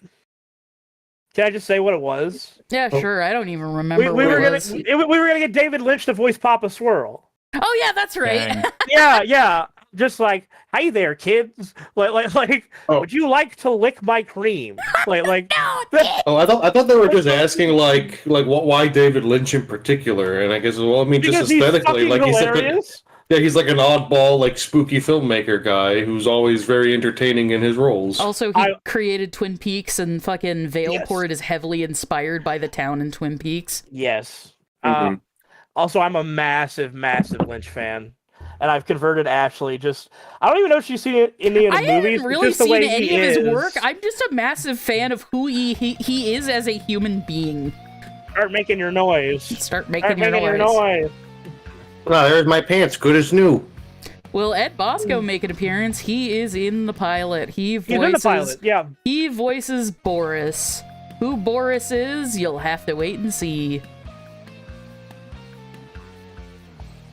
I will say you've technically seen a tiny bit of Boris already. Yeah. Dizzy asked, does Reagan work with David Lynch in the future? Oh, that'd be amazing. Yes. Yeah, all the explosions that go off in David Lynch movies. You good point, Adam. Alex Hirsch for Papa Swirl, that would be awesome. It just occurred to me, wait, is there a single explosion in a David Lynch movie ever? Hatchet Access. If you can believe it, the Papa Swirl Sunday Switzerland is only $6. That would have been amazing. Oh well. Sesamoid Feed by Frankenstein cover. That song is on Cloda's playlist. Also, who is Boris? Go watch the pilot preview and just check out the one character that isn't a Sesamoid member. You'll figure it out, and I believe in you. Hunter. Yes, sir. Weapons for Morse wants to know, Hunter, should I get a MIDI KB to track drums for my own rough tracks I'm writing? I'm a singer, songwriter, guitarist, bass player. What do you think? Ooh, honestly, it's a lot about preference and what like fits into your workflow, but I've definitely like seen the benefits of just having a keyboard you can just straight up play it out on instead of having to pull up the MIDI editor window and then make sure you're on your drum track and then blah blah blah blah blah. You know, like the fewer like I guess barriers you can put between you and just getting that idea down, the better. Well, there you go. Also, look at MIDI drum pads to see if that suits you better. Yeah. Some people prefer playing on those, and I can definitely see why. If you're also trying to do like synth and keyboard parts because you're a songwriter, I could totally see how like a keyboard would probably suit those needs better, you know? Yeah. Some have both put into one. I was gonna say, yeah, some also have just like the keyboard and then there's a bunch of little MIDI pads up at the top can be both at once. There is an Atom Bomb in Eraser, but there's also episode 8 of Twin Peaks: The Return. That's the Atom Bomb you're talking about, I think.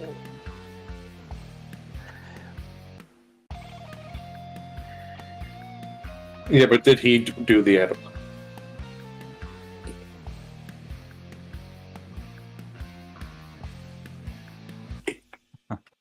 Dave, I already hate this solo. Yeah. I'm like 2 phrases in, yeah. Is it because like the quick picking, like? No, actually, that's the easy part. The hard part is just the like randomness of it. And it's not necessarily random. It's just straight up not following the pulse of the meter. And so everything in my brain wants to do this, but it needs to do that instead. I love it. It's a great solo. It's just hard as hell. Will Sungwon Cho ever voice a side character in Far-Fetched? I don't know. If we have a character that he auditions for and fits, maybe. I'm working with him right now, writing Mordecai stuff for Lackadaisy, and he's fantastic as that.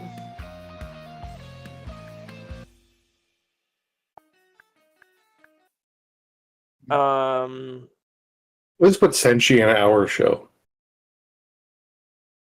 Yeah. Oh yeah. Also, we all really like Delicious in Dungeon. We're a lot. obsessed with Delicious in Dungeon. We can make bread. Bread. That's us at Olive Garden.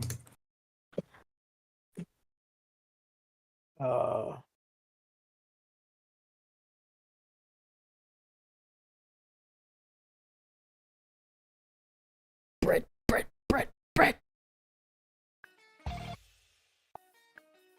Why are you doing that? At this rate, Papa Swirl's gonna be voiced by 20 different characters. Dude's gonna have more voices than flavors of ice cream. That's the idea.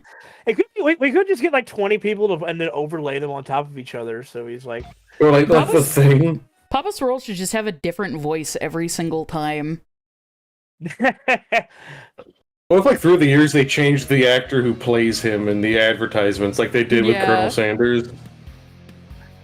what do you prefer, the Owl House or Amphibia? I like both of those shows. I like the Owl House a bit more, though. Personally.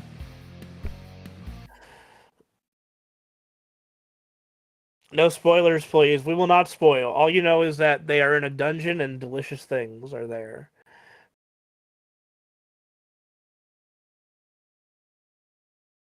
I am the Omni Swirl. That needs to be a line. Does Slipknot exist in Far-Fetched Universe? I'm sorry to say, I don't even think Slipknot is going to exist in our universe anymore. Freaking Sid Wilson quit today. You saw that? Really? Hunter? Yeah, Sid Wilson quit.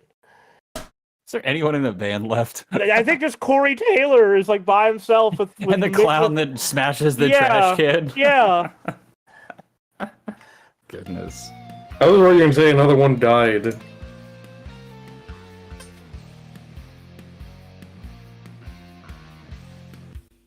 They're called Tight Noose. That's good. That's funny, Brian.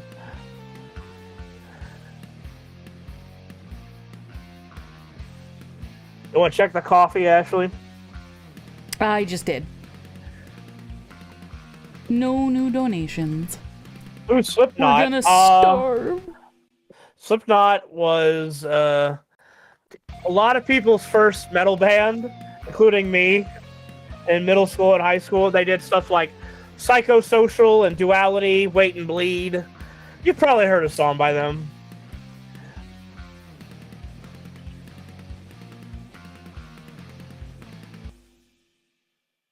Frustrating.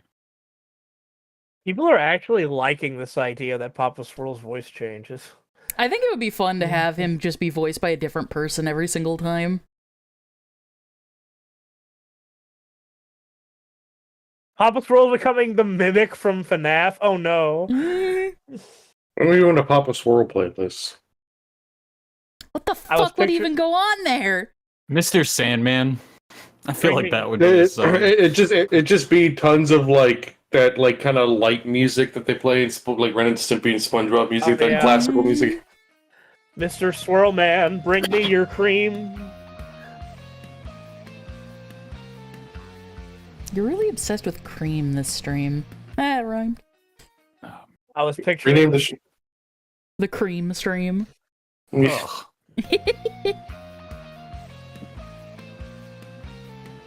Oh, that was like, I saw a thing the other day. It was on, we posted the comic of Quinn trying to sell the mixtape to the kids who wanted ice cream. Somebody commented being like, did you steal this ice cream truck from Meat Canyon? And I'm like, Meat Canyon doesn't own the concept of ice cream trucks. Like, No, obviously. But we did steal it. they have I know he has a podcast called Cream Crew. By the way, also the truck, the design is completely different. But apparently we stole that, so. That's fine. He can send his lawyers our way. He likes our show. He's commented on it before. In fact, I think he's pinned under Adventricular. Yeah. Yeah. Jacob, the voice of Griff, also appears in his videos every now and Yeah, again. Jacob is voiced a lot in Meat Canyon stuff. Literally, anytime there's a Japanese guy, it's Griff. Yeah. I like the other day, like a week or two ago, another video came out, and there was like a Japanese newscaster, and I was like, wait. It's totally Jacob. It is always Jacob. You could just have Papa. You could do what Alex Hirsch did with Bill Cipher and just have Papa Swirl voiced by Dave doing his best David Lynch impression. Dave Lynch. That sounds like a great idea. That's not a bad idea, actually. Who wants my cream? Oh, yeah, that's right. That's Alex a bad Hirsch- idea now. Alex Hirsch tried to get David Lynch too, and he couldn't either. Yeah, if So we at couldn't least get we're not Alex, if You we know couldn't what? get David Lynch, You know what? Make it go full circle. We'll get Alex Hirsch. Yeah, there you go. fucking David Lynch will do the Cleveland show, but he won't do Gravity Falls. I don't know Like- if he wouldn't do it. I don't know what happened. Seth MacFarlane just throw money at him. I mean, Seth MacFarlane pays the voice actors really fucking well, from what I've heard. Yeah. That was probably like, what, 30 minutes of recording time or whatever? Also, we have a new donation. Meekib? Stickers and stuff says, I'm looking forward to the further development of Farfetch. I would love to also ask, how have you managed to network such a large team? How did you all end up working together? A lot of our team just started out with people who I had worked with previously. Other artists and animators that I had met on Twitter, like, just kind of people I had met naturally through osmosis, and then a lot of other members of our team just applied via Twitter and stuff, or just directly DM'd us and was like, hey, I'd love to work on your show, and we're like, hell yeah. I can tell you that, well, Ashley and I met, actually, Michael and I met, all working on Has-Been stuff, and we've remained friends. It's actually interesting the way that we met Hunter.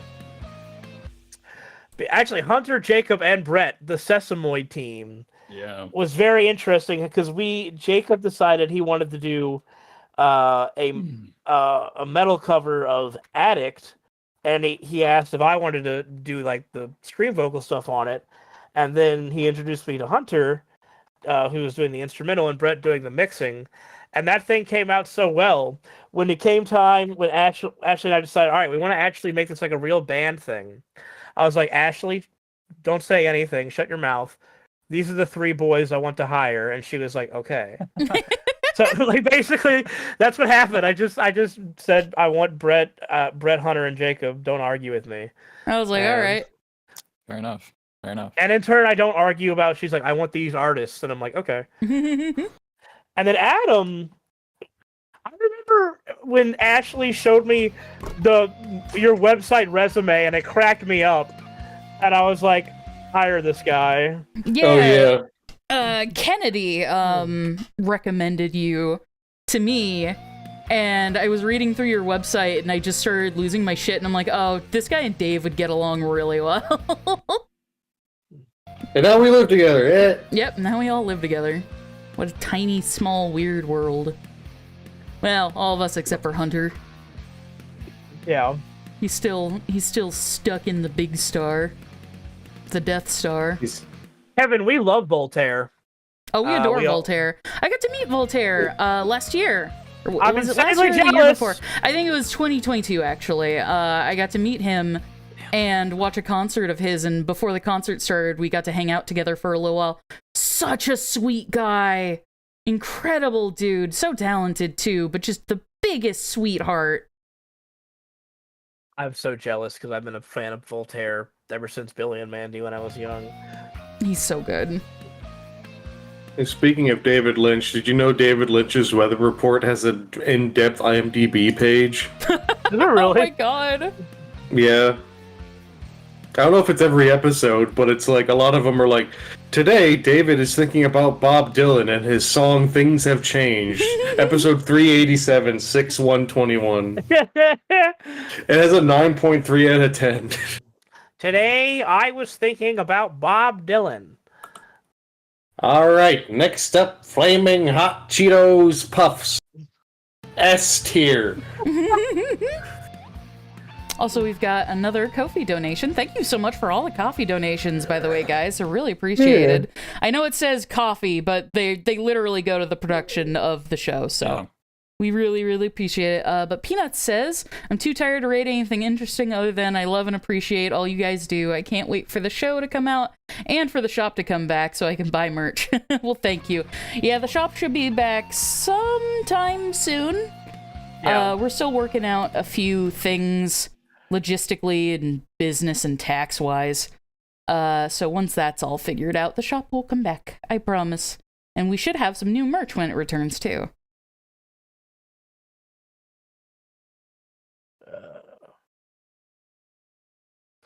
This might be much, but is it possible to see behind the scenes footage after you release some episodes? I mean, one thing we want to do is we have a bunch of outtakes from the voice actors that we would probably, once the pilot is out, share. Yeah, and like you can see behind the scenes work in progresses of stuff on the Patreon, like literally right now. Yeah. We also recorded a few of our like song sessions that we've done.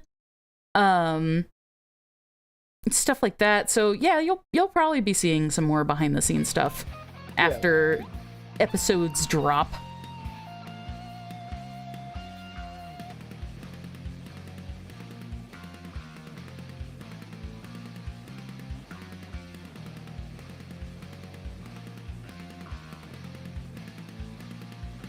Ultimately, what we would love to do is do what a lot of classic like 90s movies and shows did, which was they would animate their outtakes like with the characters, and I would love to do something along those lines eventually. It'd be really cute and funny. It's one of my favorite things that movies used to do. I'm so sad they don't do that anymore, and I don't know why. You know who does do that? Piemations. Oh, hell yeah. He did that for Sheriff Hayseed, his little pilot. It was really cute. Also, everybody in the chat, say Go Hunter, because he's doing the hardest part of the song. Cheer Hunter on. Put up your arms. Give him My your spirit energy. Give us all your energy. little T-Rex arms. Ooh, sorry for that scratchy sound. Kakarot, shred that shit. He is real Super I still like show people that video, and they like it blows my mind how many people actually haven't seen that. Oh yeah, I'm an idiot, Fizzy Dizzy. You're right. Yeah, Monkey Wrench did that too. Yeah, they also Zarel did the little animatics of the outtakes. I will say, I don't know if this is a spoiler. I voice in the next episode of Monkey Wrench. Exciting. And I'm pretty sure there's some outtakes that will be used for that if they do that again.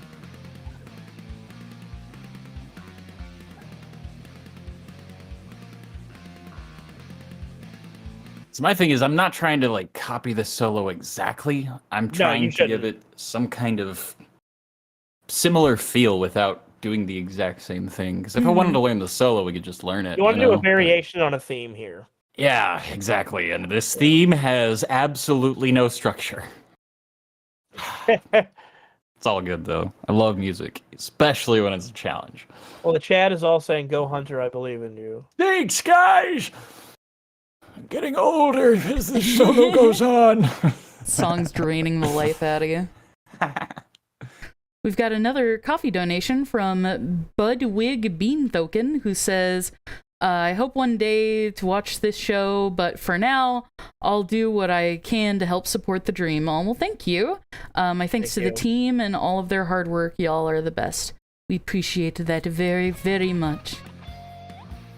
Let's just make something clear that should be obvious. None of us want the pilot to have taken this long. Oh, no. No. It's just that money is a real thing. So, and it would be more done by now, but some life shit really fucked me up very badly.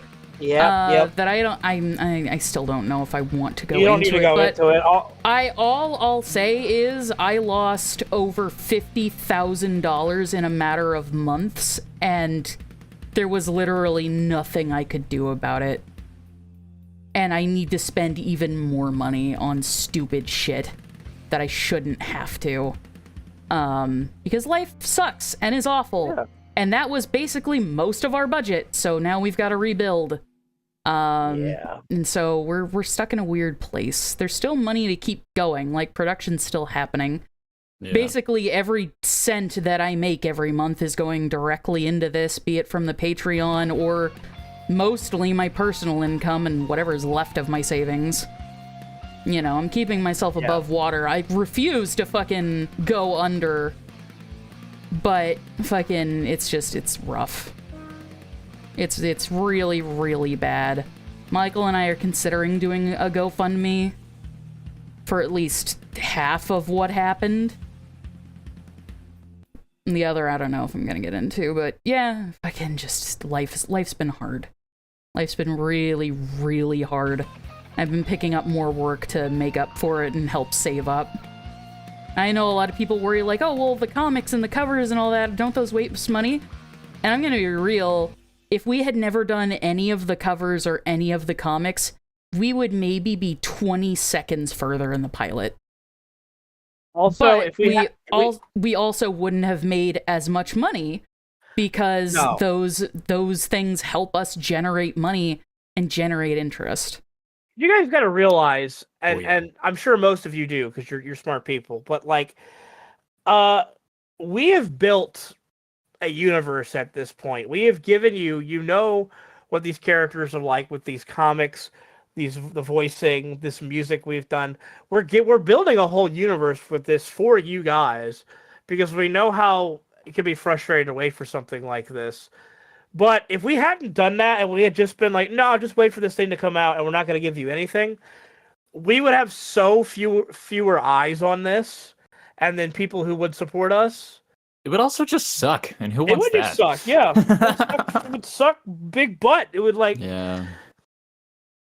Blame No, it on- I've often asked myself that. I've been worried that like, should I like pitch making this song because then that takes away from the animation budget? And yeah, like when I've done the numbers in my head, just knowing what little I do, yeah, it would not make that much of a dent to be like, This- we're not going to make this or that, you know? This song is going to help you make a decent amount of money to live off of, but it is going to maybe take seconds, like 3 seconds away from the pilot. Like that's how Animation big the is disparity is. Pricey. Yeah. also people are like, don't these like other things take away from that? I'm like, you realize we have different departments, right? Like, Oh yeah, no, none of our team that's working on the animation is being taken away from that to work on other stuff.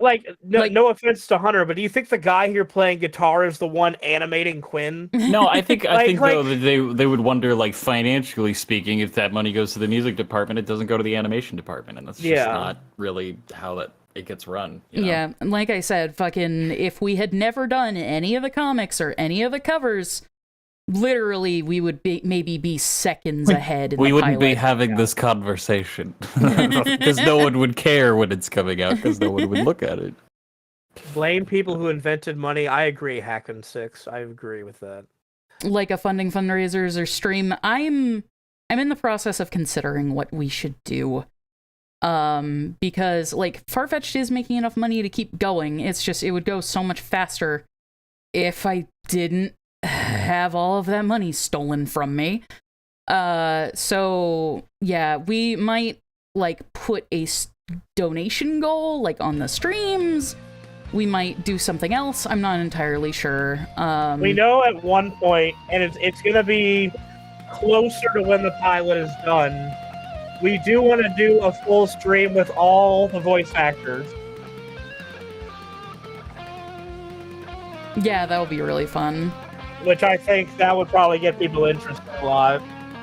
And also the people who sang Blame Capital, yeah, no, whoever invented money, I was about to say needs to die, but I'm sure they're already very dead. I would go back in history and kill them again myself. Fuck money. Fuck money.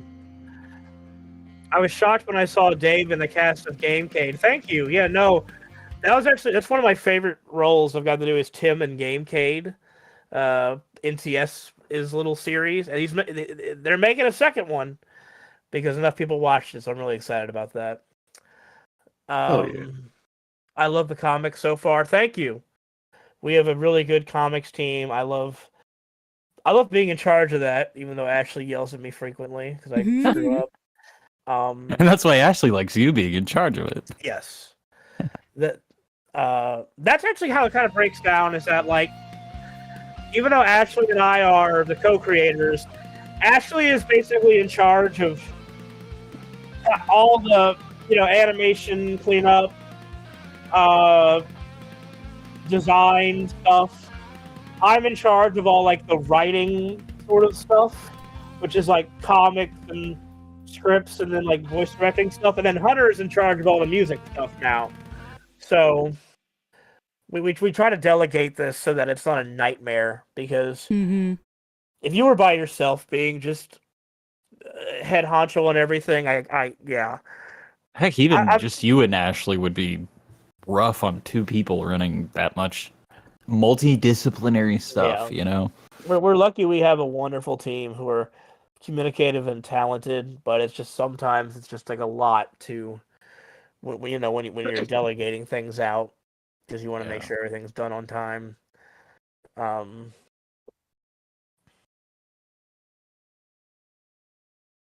You better not remove that cowbell. Well, I'm sorry to say. Okay, could we I really would love to do Is a this the little elephant? bit. Is I would this the love to do elephant in the room? It's the elephant, man. I would really love to do a bit where the rest of the members tell Griff to shut up with the cowbell, and then we actually do remove it. Like, that's why it's not there.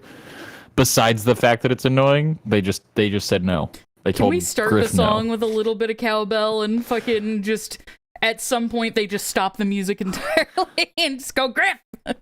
That's why I'm just like, just have him like do like 3 or 4 to like quote unquote start the song, and then everybody just yells Griff's name and then stop, and then the song starts.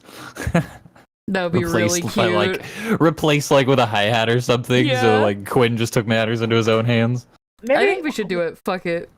Maybe you know what? I'll see what the audience has to say about this, because I'm conflicted, because I think it's funny, but I'm also worried about it taking away from the seriousness of the actual song.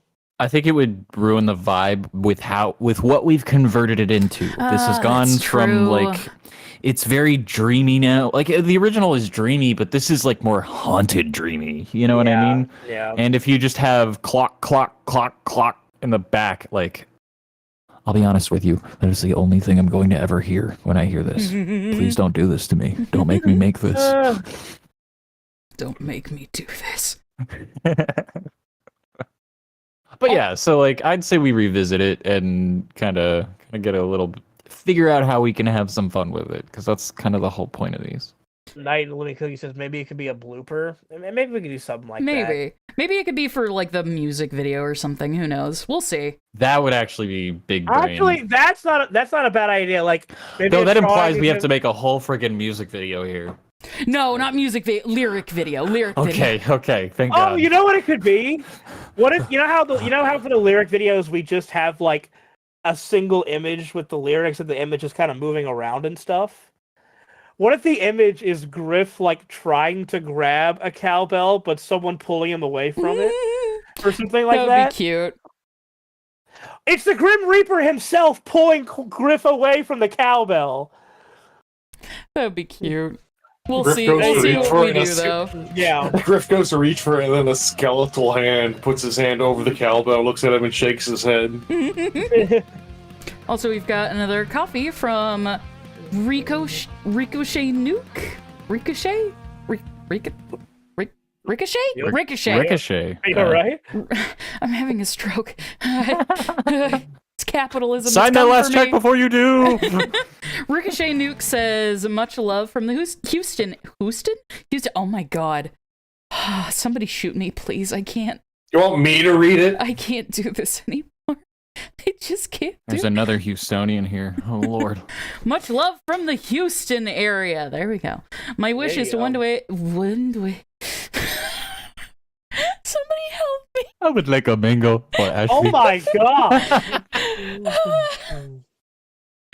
My wish is to one day meet you lot at a con nearby, and I wish y'all luck in expanding the fandom. My question is, have y'all hydrated? If not, do so now. Thank you for the reminder. We took a 3-minute water break earlier. Yeah. I'm actually out of water. Am I allowed to go get more water, Miss Ashley and Mr. Yes. Dave? Yes, Thank you you. are. I don't know. Thank you. Can you? I didn't say can. I said may I. Allowed. I said am I allowed? My mom, who's a 20-year English teacher, would do that shit when I was a kid. Don't even. You just awoke? Awakened? It's I don't know. spreading! No! Yeah.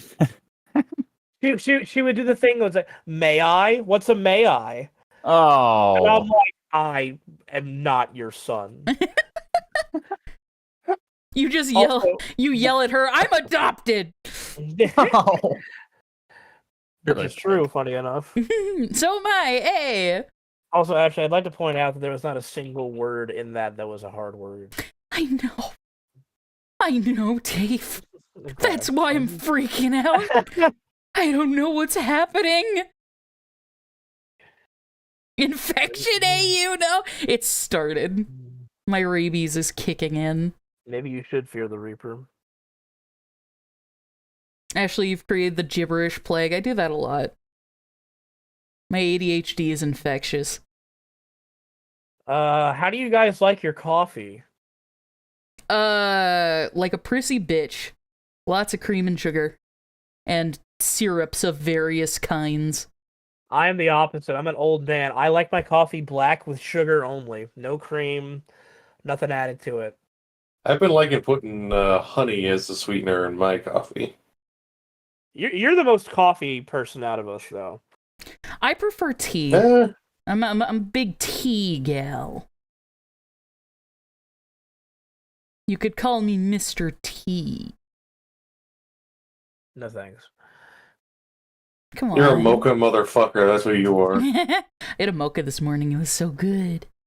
Yeah. Yo, guys. There's a really good, if you- really good mocha mix at Costco. Yeah, Everyone go check it out and get it. If you have a Costco, go to like their coffees and teas section and fucking find the mocha mix that's blue and has a fucking polar bear on it. It is divine. You will not regret it. Go get it. You can make little mocha freezes with it and stuff. But it's by a company called like. I mean, I actually think like the bear isn't even like the company. There's none of the company's branding on the front at all. The bear is not a mascot or anything. It's just a cool bear sipping a mocha.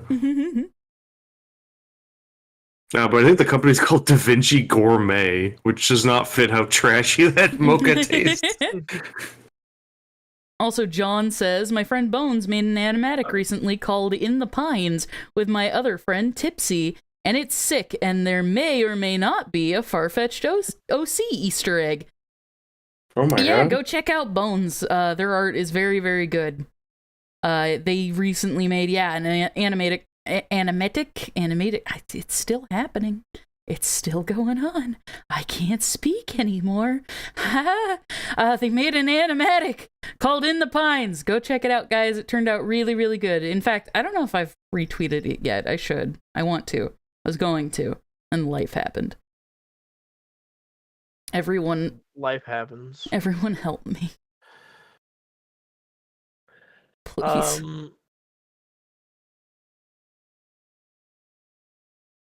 What is your favorite cartoon? Are you talking about, I guess, is that current or like growing up? Maybe it was just all time. You can split it up to current and. I mean, like I said earlier, my favorite when I was a kid was Billy and Mandy. But What are we talking about? favorite cartoons. But recently watched Arcane, and I fell in love with that. Even though I know nothing about League of Legends in any way. That's not a bad thing. Arcane, very good. Have you seen Arcane, Hunter? I have not. I've been meaning to It's watch really it. good. I'm a freelancer. Everything I do is just always this. I I have so little time to just sit down and because like I like to binge TV shows. Like I like to absolutely get the whole story in one sitting, you know? And so yeah, I don't often have time to just dedicate to that, and I wish I did. Hey, Bones is in Arcane's definitely chat. one of those. Oh, Hey, Bones! Bones, Dude, DM me the link to your animatic. I'll post it in chat. please. I have it. Oh, do you want to post it in chat, Adam? the rescue. I'll say, Yes. it should make a lot of sense It's in its group. for our show, but Gravity Falls is one of my all-time favorite shows, and we definitely have that vibe in ours for sure. That's not a secret. I saw somebody call our show the Owl House, but even more gay, and I was like, that's accurate. I will say the only thing about that I disagree with is not the gay part, is the we get a lot darker and more creepy than the Owl House, I would say. Yeah, like if Gravity Falls and Owl House were allowed We're not to go limited by even more... We're not limited by Disney. Yeah, if Disney didn't fuck us over. There's a reason why we describe our show as Scooby-Doo meets Resident Evil for people who shop at Hot Topic, Yeah. because we have the fun of characters like Scooby-Doo and the Owl House and Gravity Falls, but we get into some like dark monster shit like Resident Evil and like X-Files and like Supernatural and stuff. Also, Adam, did you post the link? I did. I don't You know what- see You know it. what is? You know what's a reference we never put in our list actually that definitely fits? Hmm. The X-Files. Oh, yeah. You wanna- Wait, Adam, did you Oh. post it in the pop-out chat or the stream chat? Stream chat. Oh, I never saw it. What? They Did it- have little praying hands in the pines animated short, and then the YouTube link. Oh, I did not see it. No, it didn't get posted. Oh no! Someone else post. Bose, if you're there, you can post it. I gave you permission, even though I actually gave you permission earlier. No, I don't think they can post it either. I think it's against permissions. Here, let me see if I can pull it up. Oh. Okay. I sent it to you and put it in the pop out. People die in this show. You'll have to see. That's the one thing I will say I'm a little bit worried about, because our show, it does, it is a lot of comedy, a lot of cute stuff, a lot of spooky stuff. There is some actual like dark, horrific stuff in this show. Oh yeah, I remember. So we posted a little bit of like the darker stuff in our Patreon, and some of our patrons got really shocked by that. And yeah, no, there is gore, there is violence, there is some darker themes. So if you cannot like do that kind of stuff, which is completely understandable and okay, just keep an eye out for our warnings and timestamps at the beginning of the pilot. Yeah.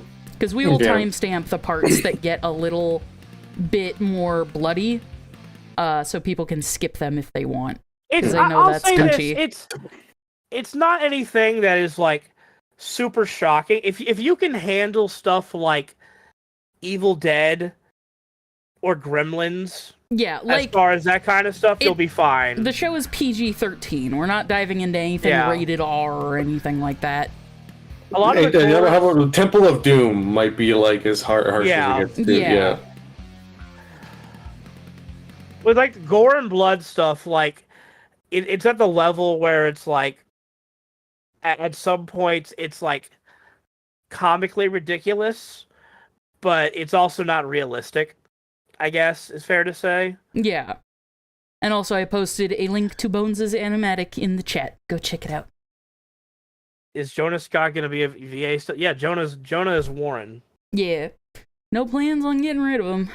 None of our voice actors are going to change. Our cast is here to stay unless something crazy happens. Need a release date for the pilot? That's another day added on.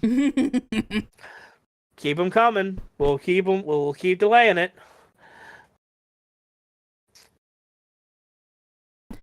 Who's Speaking getting of the their heart pilot, ripped out? speaking of the pilot getting made, Fizz Dizzy Dizzy made a donation to the coffee and said, "It's me again. Sorry to hear about the loss you experienced. I wanted to ask, since you talked about him earlier, is Boris a pilot-only character, or will he appear in the show? If you can't answer for spoilers, I understand. I hope production goes smoothly after everything." I'm still stumbling. So Boris is too cool of a design for me to not want to keep him. Like, I would love for him to appear in the show, but our pilot is only like half canon. Like, the events of the pilot do not happen like literally. Our pilot does not act as an episode 1. Our pilot is more like Lackadaisy, where it is just kind of a little taste of what the vibe of the show is gonna be and what an episode would look like. This is not a spoiler because we've literally said this in the teaser. The plot of the pilot is Sesamoid goes to an abandoned summer camp to shoot a music video, and things go wrong, basically. Yeah. That is the plot of it. It is an adventure that would happen as in the series when Rue and Kira are settled in with the band. So you could say that if it was canon, it would be like here into the series or something. Yeah. But it's not. But the actual first episode of the show is going to be the beginning. Yeah. Like how Kira came to be, how Rue met Sesamoid, everything like that. So yeah. So, but yeah, all this is to say, I would love for Boris to be in the actual show, but as of right now, it's up in the air. Who knows? Maybe, maybe not. We shall see. I'll say this on the note about the gore and stuff. Honestly, the stuff with Boris is probably the most messed up stuff. Yeah. And again, it's not that bad. It's not that bad. Also, we are doing some things that are a bit different to also have it not be as bad. Look, we're not here to try to make people uncomfortable and scare them off. We want this to be a fun show, but also we kind of like that dynamic of like this cute, fun rock band with these actual like horrific things going after them. So it's a nice juxtaposition, you know. Yeah. So we want something that both kids and teenagers and adults can watch, essentially. I would say our blood and gore is more goofy than horrific. Yeah.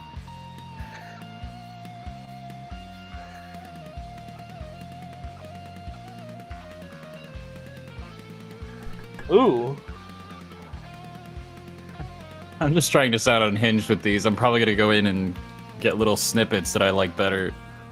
I'm just trying to get an overall skeleton of the solo down on how I want to cadence it. It's sounding good.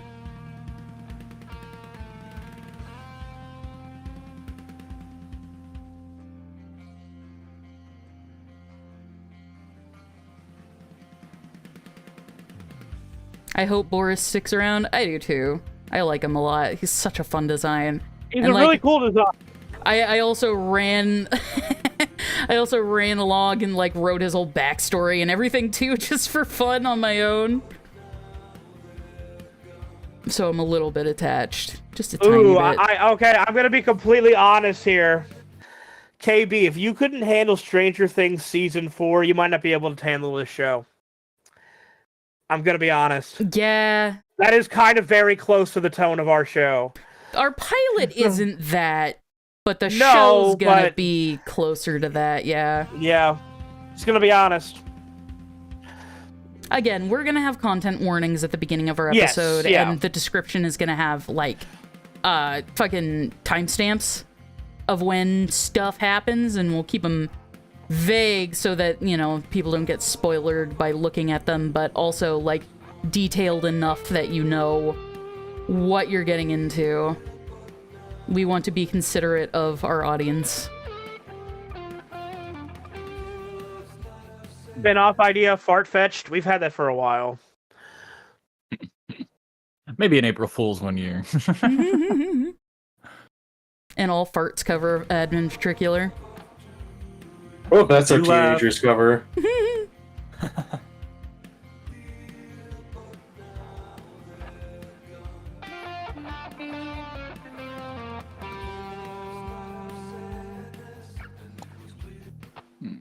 Yeah, no, we knew we were gonna put content warnings at the beginning of this, even though it's like I said, it's not.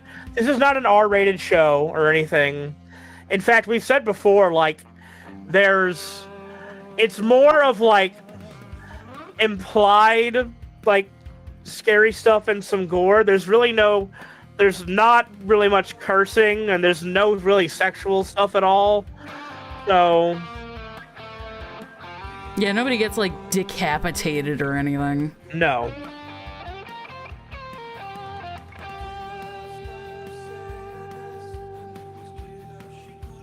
But yeah, we were always going to put content warnings, but our patrons did actually like bring up a good point of the timestamp thing. That was their idea. So much thanks to them.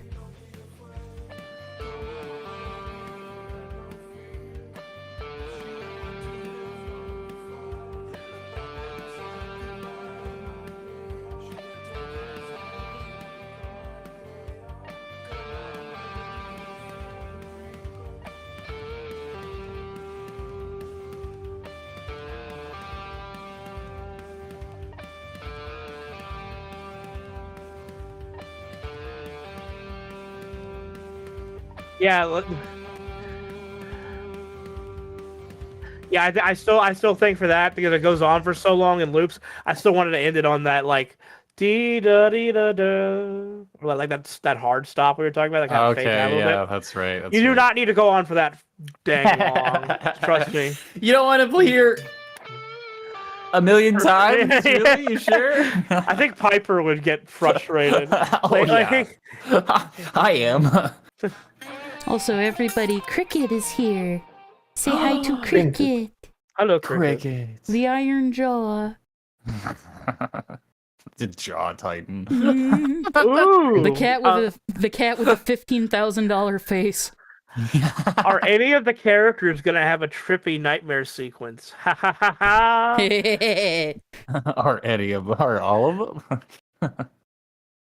Oh. You'll be happy. That's the And entire. are you going to get Studio Trigger to animate it? That's the entire deal with one of the characters.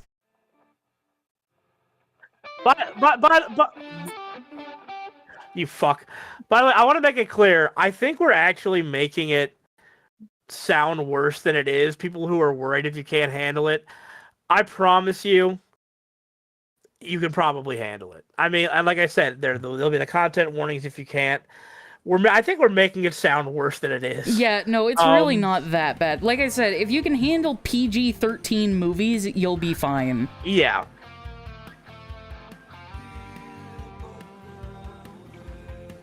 Alternatively, there is always the option of having a friend watch it for you first. Yeah. You know, if you're concerned, there's recourse, but it really will not be A lot of the horrible. And a lot of the over-the-top, like, ridiculous gore action stuff comes from, like, my love of Evil Dead 2. So it's, like, that kind of ridiculous stuff that, like, this could not actually work this way, sort of. You know? There's one scene in particular, which is probably going to be...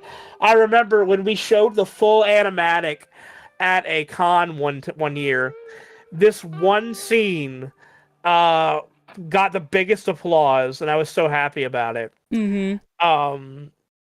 You know which one I'm talking about, right? Yeah. Yeah. I'll just call it the drumstick scene. Where things get a little bit sticky. Yeah. I am so excited to have that part fully like that animated. Yeah. Also, will Sesamoid have a rival band? They already do. His name is Drain. Drain. There are other musician characters in the Veilport universe, though. But they're not really rivals. Drain is. And Drain is more of a rival to Quinn, but as big as Sesamoid is Quinn's band, therefore he, kind of takes it upon himself. The rest of Sesamoid kind of doesn't fucking care. Yeah. He's like, oh, you're annoying. Trying to figure out how to spice up that final lead line to where I'm not playing the same thing over and over. Hey guys, I liked Roxanne from a Goofy movie. Does that make me a furry? Yeah. Same, dude. Same. That's a lot of people's. It's that one, and it's the main. I've asked myself Marion. that question a couple times. It's that one in the I think if main you give Marion. anything a human ass, you're going to. I think everybody's a tiny bit furry, and that's okay. You're made allowed. Marion walked so that Roxanne could run. Is Valeport very highly populated by musicians? No, it's just that like it's the kind of thing where like it's a sort of small port town where it's like, you know, enough people. Music is a culture there, and a lot of different. You know, also the era that this show takes place in, just a lot of like startup bands and stuff would exist. A lot of teenagers and young adults with shit they need to do to take up time. Because one thing is that Valeport is very inspired by Seattle, and Seattle's a huge music town because of Nirvana. So there is that element to it.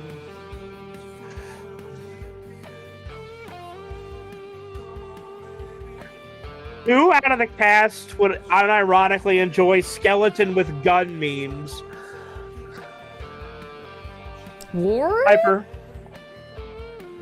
I think Piper would like skeleton Oh, with gun no, memes. she absolutely would. Reagan would just be like, "Hey, babe, look," and then just a skeleton with a gun. Piper would lose it, and Reagan go, "I thought you'd like it." I feel like from the other end, though, Warren's such a boomer that he would see a skeleton with a gun and just think that's the funniest thing in the entire world because he has no other meme experience. Or he's such a boomer, he's like, that goes hard. Yeah. That's really cool. It could also go that way. He just thinks it's awesome. Like, Oh, no, yeah, you're fuck probably yeah, right. Oh yeah, fucking skeleton with a gun. Hell yeah. And he Piper, gets a like, t-shirt. He gets a t-shirt that says like fucking cranking my hog and a big Grim Reaper on a motorcycle. Oh, do you want to do a cover of Get Your Motor Running by your favorite? who? I'd do it. Get your motor running. Head out on the highway. Rapping on the highway. If there's one vocalist Adam loves, it's George Thorogood. Yeah. Like when he That's stutters. Here's bu- bu- bu- bu- bu- bu- bu- bu- bu- Who do you love? That guy. John says, "Hear me out, guys. Drain hamster dance cover." Oh, hell Great idea. yeah, thank you. Why not Crazy Frog? Is what I'm asking. No. Wait, is the drumstick scene in the pilot? Yes, it is. It is indeed. I love how Warren is a 25-year-old boomer. Yeah, that's modeled after me, though, because I was a boomer at 25. You're still As a we all boomer. know, Yeah, I was gonna say. We all that's know- not- Well, shit, it's 5 years later. What do you mean, still? Of course. You only regress in that regard. we're only gonna get more and more boomer. Yeah. Basically. And here's the thing: we all know that one 20-plus-year-old boomer. Don't you even lie.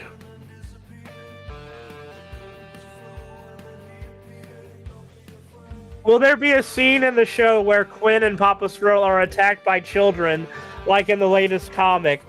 That actually will not be the only time you see that happen. Oh, definitely. So there is definitely. I'm not going to spoil this, but at some point in the show, kids do mistake wanting the ice cream, and when they don't get it, instead get what they think is bad music. They do take their vengeance out.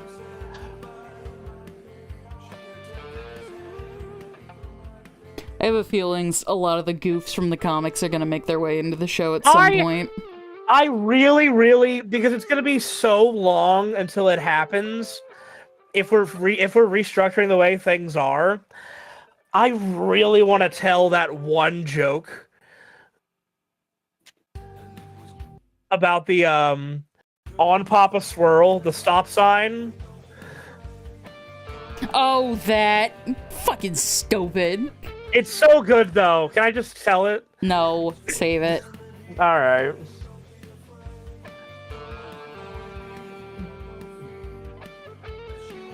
Dang it. Ugh, keep messing this one up. Children of the Swirl. Yeah. Somebody said somebody said Children of the Cone on that comic. It was a good reply. There we go. Please don't say the Griff Pants comic is going to be in the show. That one won't be, I promise. I promise you, Griff's ass will be in the show one way or another. That was written by our writer friend Jacob. Jacob McCaw, not Jacob Takanashi. That is, Yeah. I would argue that is probably the most nudity you're going to get in this entire show. Yeah. Is that Griff ass shot in that comic. I want to also have Warren's ass in the show somewhere at some point. What ass? I just be a Exactly. crater. He has to find it. It has to be a shot like in fucking King of the Hill, where it's just absolutely deflated, flat ass is just center screen. Why do you hate Warren so much? All of his weight went to his tits. Yeah. There's nothing left for his butt. It is all upper body. That man has never done cardio, only strength training. Like, Never fucking heard of cardio a day in his life. also, in 3 minutes, I have to go right for Lackadaisy. Oh no! Tell him you're busy. Yeah. I actually That'll go messaged over. Fable. I'm like, "Are we working tonight?" And they said, "Yeah." Oh. So if We you will have any miss you, questions Dave. for me, you got 2 minutes. Give your questions for Dave. I knew Before I Bones go- was gonna say something when I mentioned Warren's flat ass. I'm sorry, Bones. I have to go write the Booze Cats show. So soft. No, I'm kidding. Have fun, man. I'm It is just about sounding wrapping it up phenomenal, Hunter. Yeah. here. I mean, you guys are welcome to go on without me for a bit. Yeah, we'll Quite hold on. honestly, I've got a lot of microscopic changes to make here. I think that's kind of where I'm at Yes. on what we've got so far. Yes, I am a writer for the Lackadaisy animated series, the whole season, and the mini episodes and stuff. Dave's been working really hard. Yeah, yes. How big of an Alf fan are you, Dave? More than you know. Massive. Dave, have you ever listened to anything by Lord Huron? I don't think so. Thank you for your work on the Booze Cat show. No problem. Tracy is a writing inspiration, and every day I go in there nervous as hell to be good enough. You've been learning a lot from working on that project too. I have. Who is Dave Cape DeVille? I don't know. My evil twin. You can tell him by his signature cape. Whenever Dave goes into a phone booth, he comes out as Dave Cape DeVille. Nothing else about my clothing has changed. It's just I added a cape to what I was currently wearing. exactly. Yeah. And then somehow people are like, "Who is that?" It's like the With the shittiest Clark Kent Superman. effect. Yeah.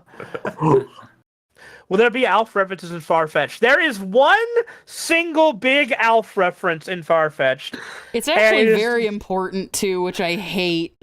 It's tied to a main character, and people are gonna be. I'm gonna laugh so hard when they find out about it. It's so dumb. Paul Fusco's the president in our universe. So I did not write on the pilot. I was hired after the pilot.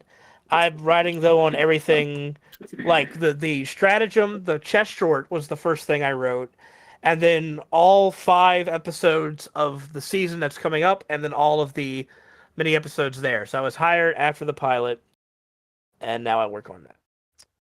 Man, that word got ruined Oh, by also- fucking Helldivers. Yeah. It did. So someone asked real quick, would you voice a character on Farfetch'd? Probably not in our own show. Except maybe an We- extra who screams we- and goes, ah! We both want to voice like little extras who get fucking murdered. Well, y'all have already ended up in the song, so I mean, it's only That's right. true. I do also, alongside writing for Lackadaisy, I voice Virgil, the drunken cat in Lackadaisy as well. And Ashley voices Lacey, Wick's assistant. Yeah. What is your least favorite horror movie, Dave? Okay, this is a good final question. Smile. My least favorite horror movie? Fuck Smile. I hated that movie. I won't go into that right now. That's the whole thing. Least favorite horror movie.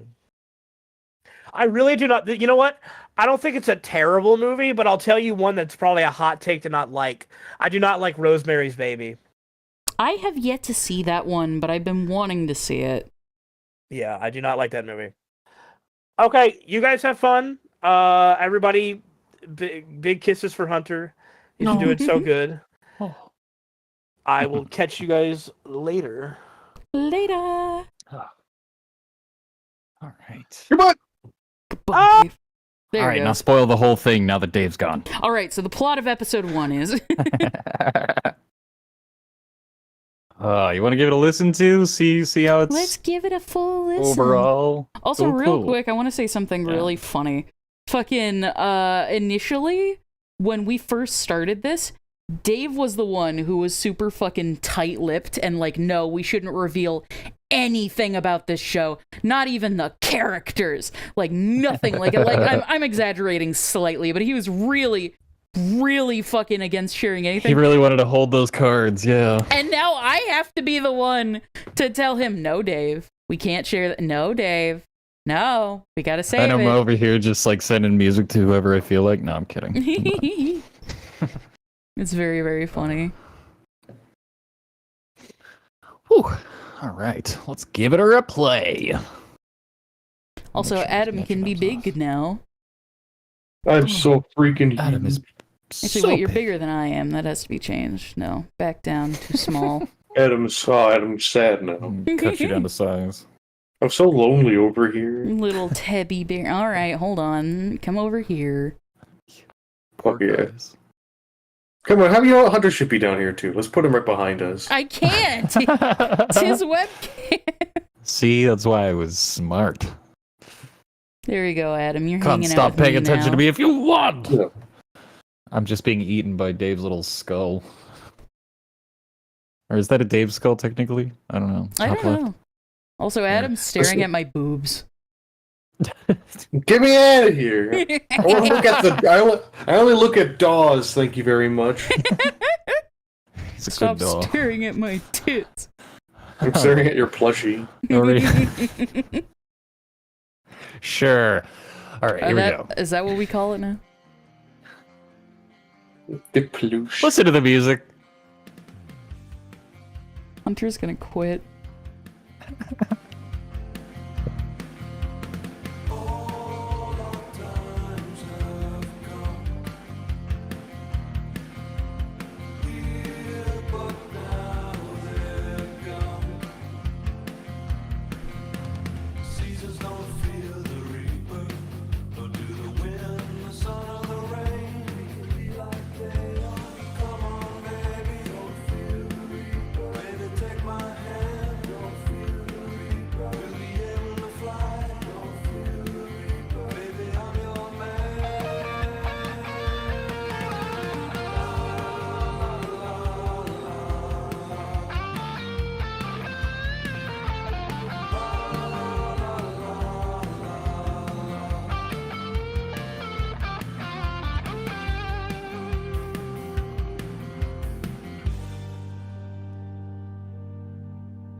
we'll just Heck hit one yeah. final chord.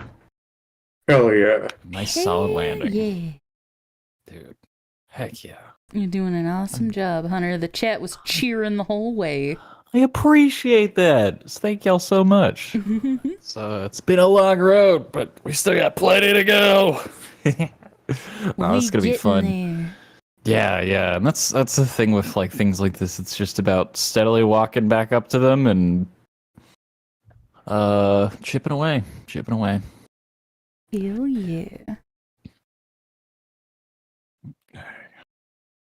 So yeah, I think that's largely about it for like laying down leads. As far as I need to obviously like go back and do a bunch of editing to just kind of like clean things up.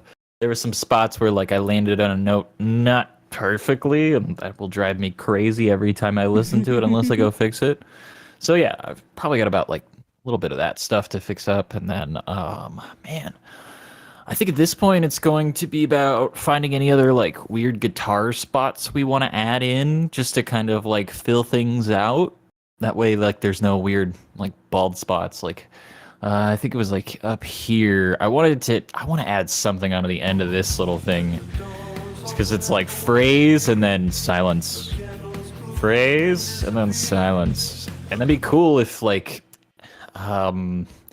if we had just kind of like a pad texture or something to kind of like Yeah, I feel for like- your ears to latch on to in between those like phrases. I feel like those would be good points to bring Rue in a little more. Yeah, okay, yeah, great idea.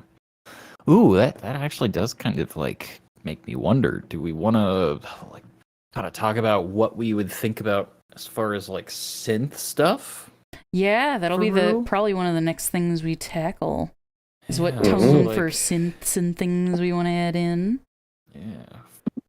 Because I don't know, I could see us doing piano, I could see us doing organ, I could also What? see us... What was the instrument you Doing, like, recommended? bells. Farfisa? What is it called? Yeah, it's a type of organ, it's a farfisa organ. Yeah. That's like the classic one from the song Rock Lobster, is what I always remember it as. We I think have we used it in every system with no we haven't in every No, we not used in it every in Sesame song. we used it in Terror Time. We used it in the show's theme song. Yep, and in Yeah. the show's theme song and the ending credits for the teaser a long time ago. Maybe we should The go proof of with, concept. maybe we should go with like an organ. Okay, I'm down. We'll fuck around with that. Write it down. Needs more synth. I would Yeah, write we'll it put down, in a but synth as a- cowbell. I would write it down, but this teacher does not have a pencil. Oh no! It's all good. All right. Hey, all right. Well, I guess that is it for our stream then. Thank you so much, everybody who hung out and asked questions. Especially big thank you to everybody who sent us donations. They Thank you so mean much. the world and help keep this show going. If you have not already, please subscribe so you can keep up to date with everything we're posting. Be sure to go check out the links in the description so you can check out our Patreon and see if there's anything on there you'd like to subscribe to check out or to subscribe Vote for on the to next check out. cover. Help Hey, vote on the next cover, see animations as they come out, for democracy. see comic work in progresses, see just every phase of this production as it's coming along for just $1 a month. So if you got $1, we'd love to eat that dollar. Just $1, like from the Progressive commercial. You got $1. Almost got it. But yeah, again, everybody, thank you so much. And thank you to Dave, who's no longer here, so he can't hear this. Ha ha ha. No longer with us. And especially big thank you to Hunter for putting course. on such an awesome show and doing a great job on this cover. And yeah, everybody take care. Have a good day. We will be back soon. We're probably Adios, going to be guys. doing some more animation and cleanup streams from here on out, so look forward to those. Bye-bye, everybody. Adios. Bye.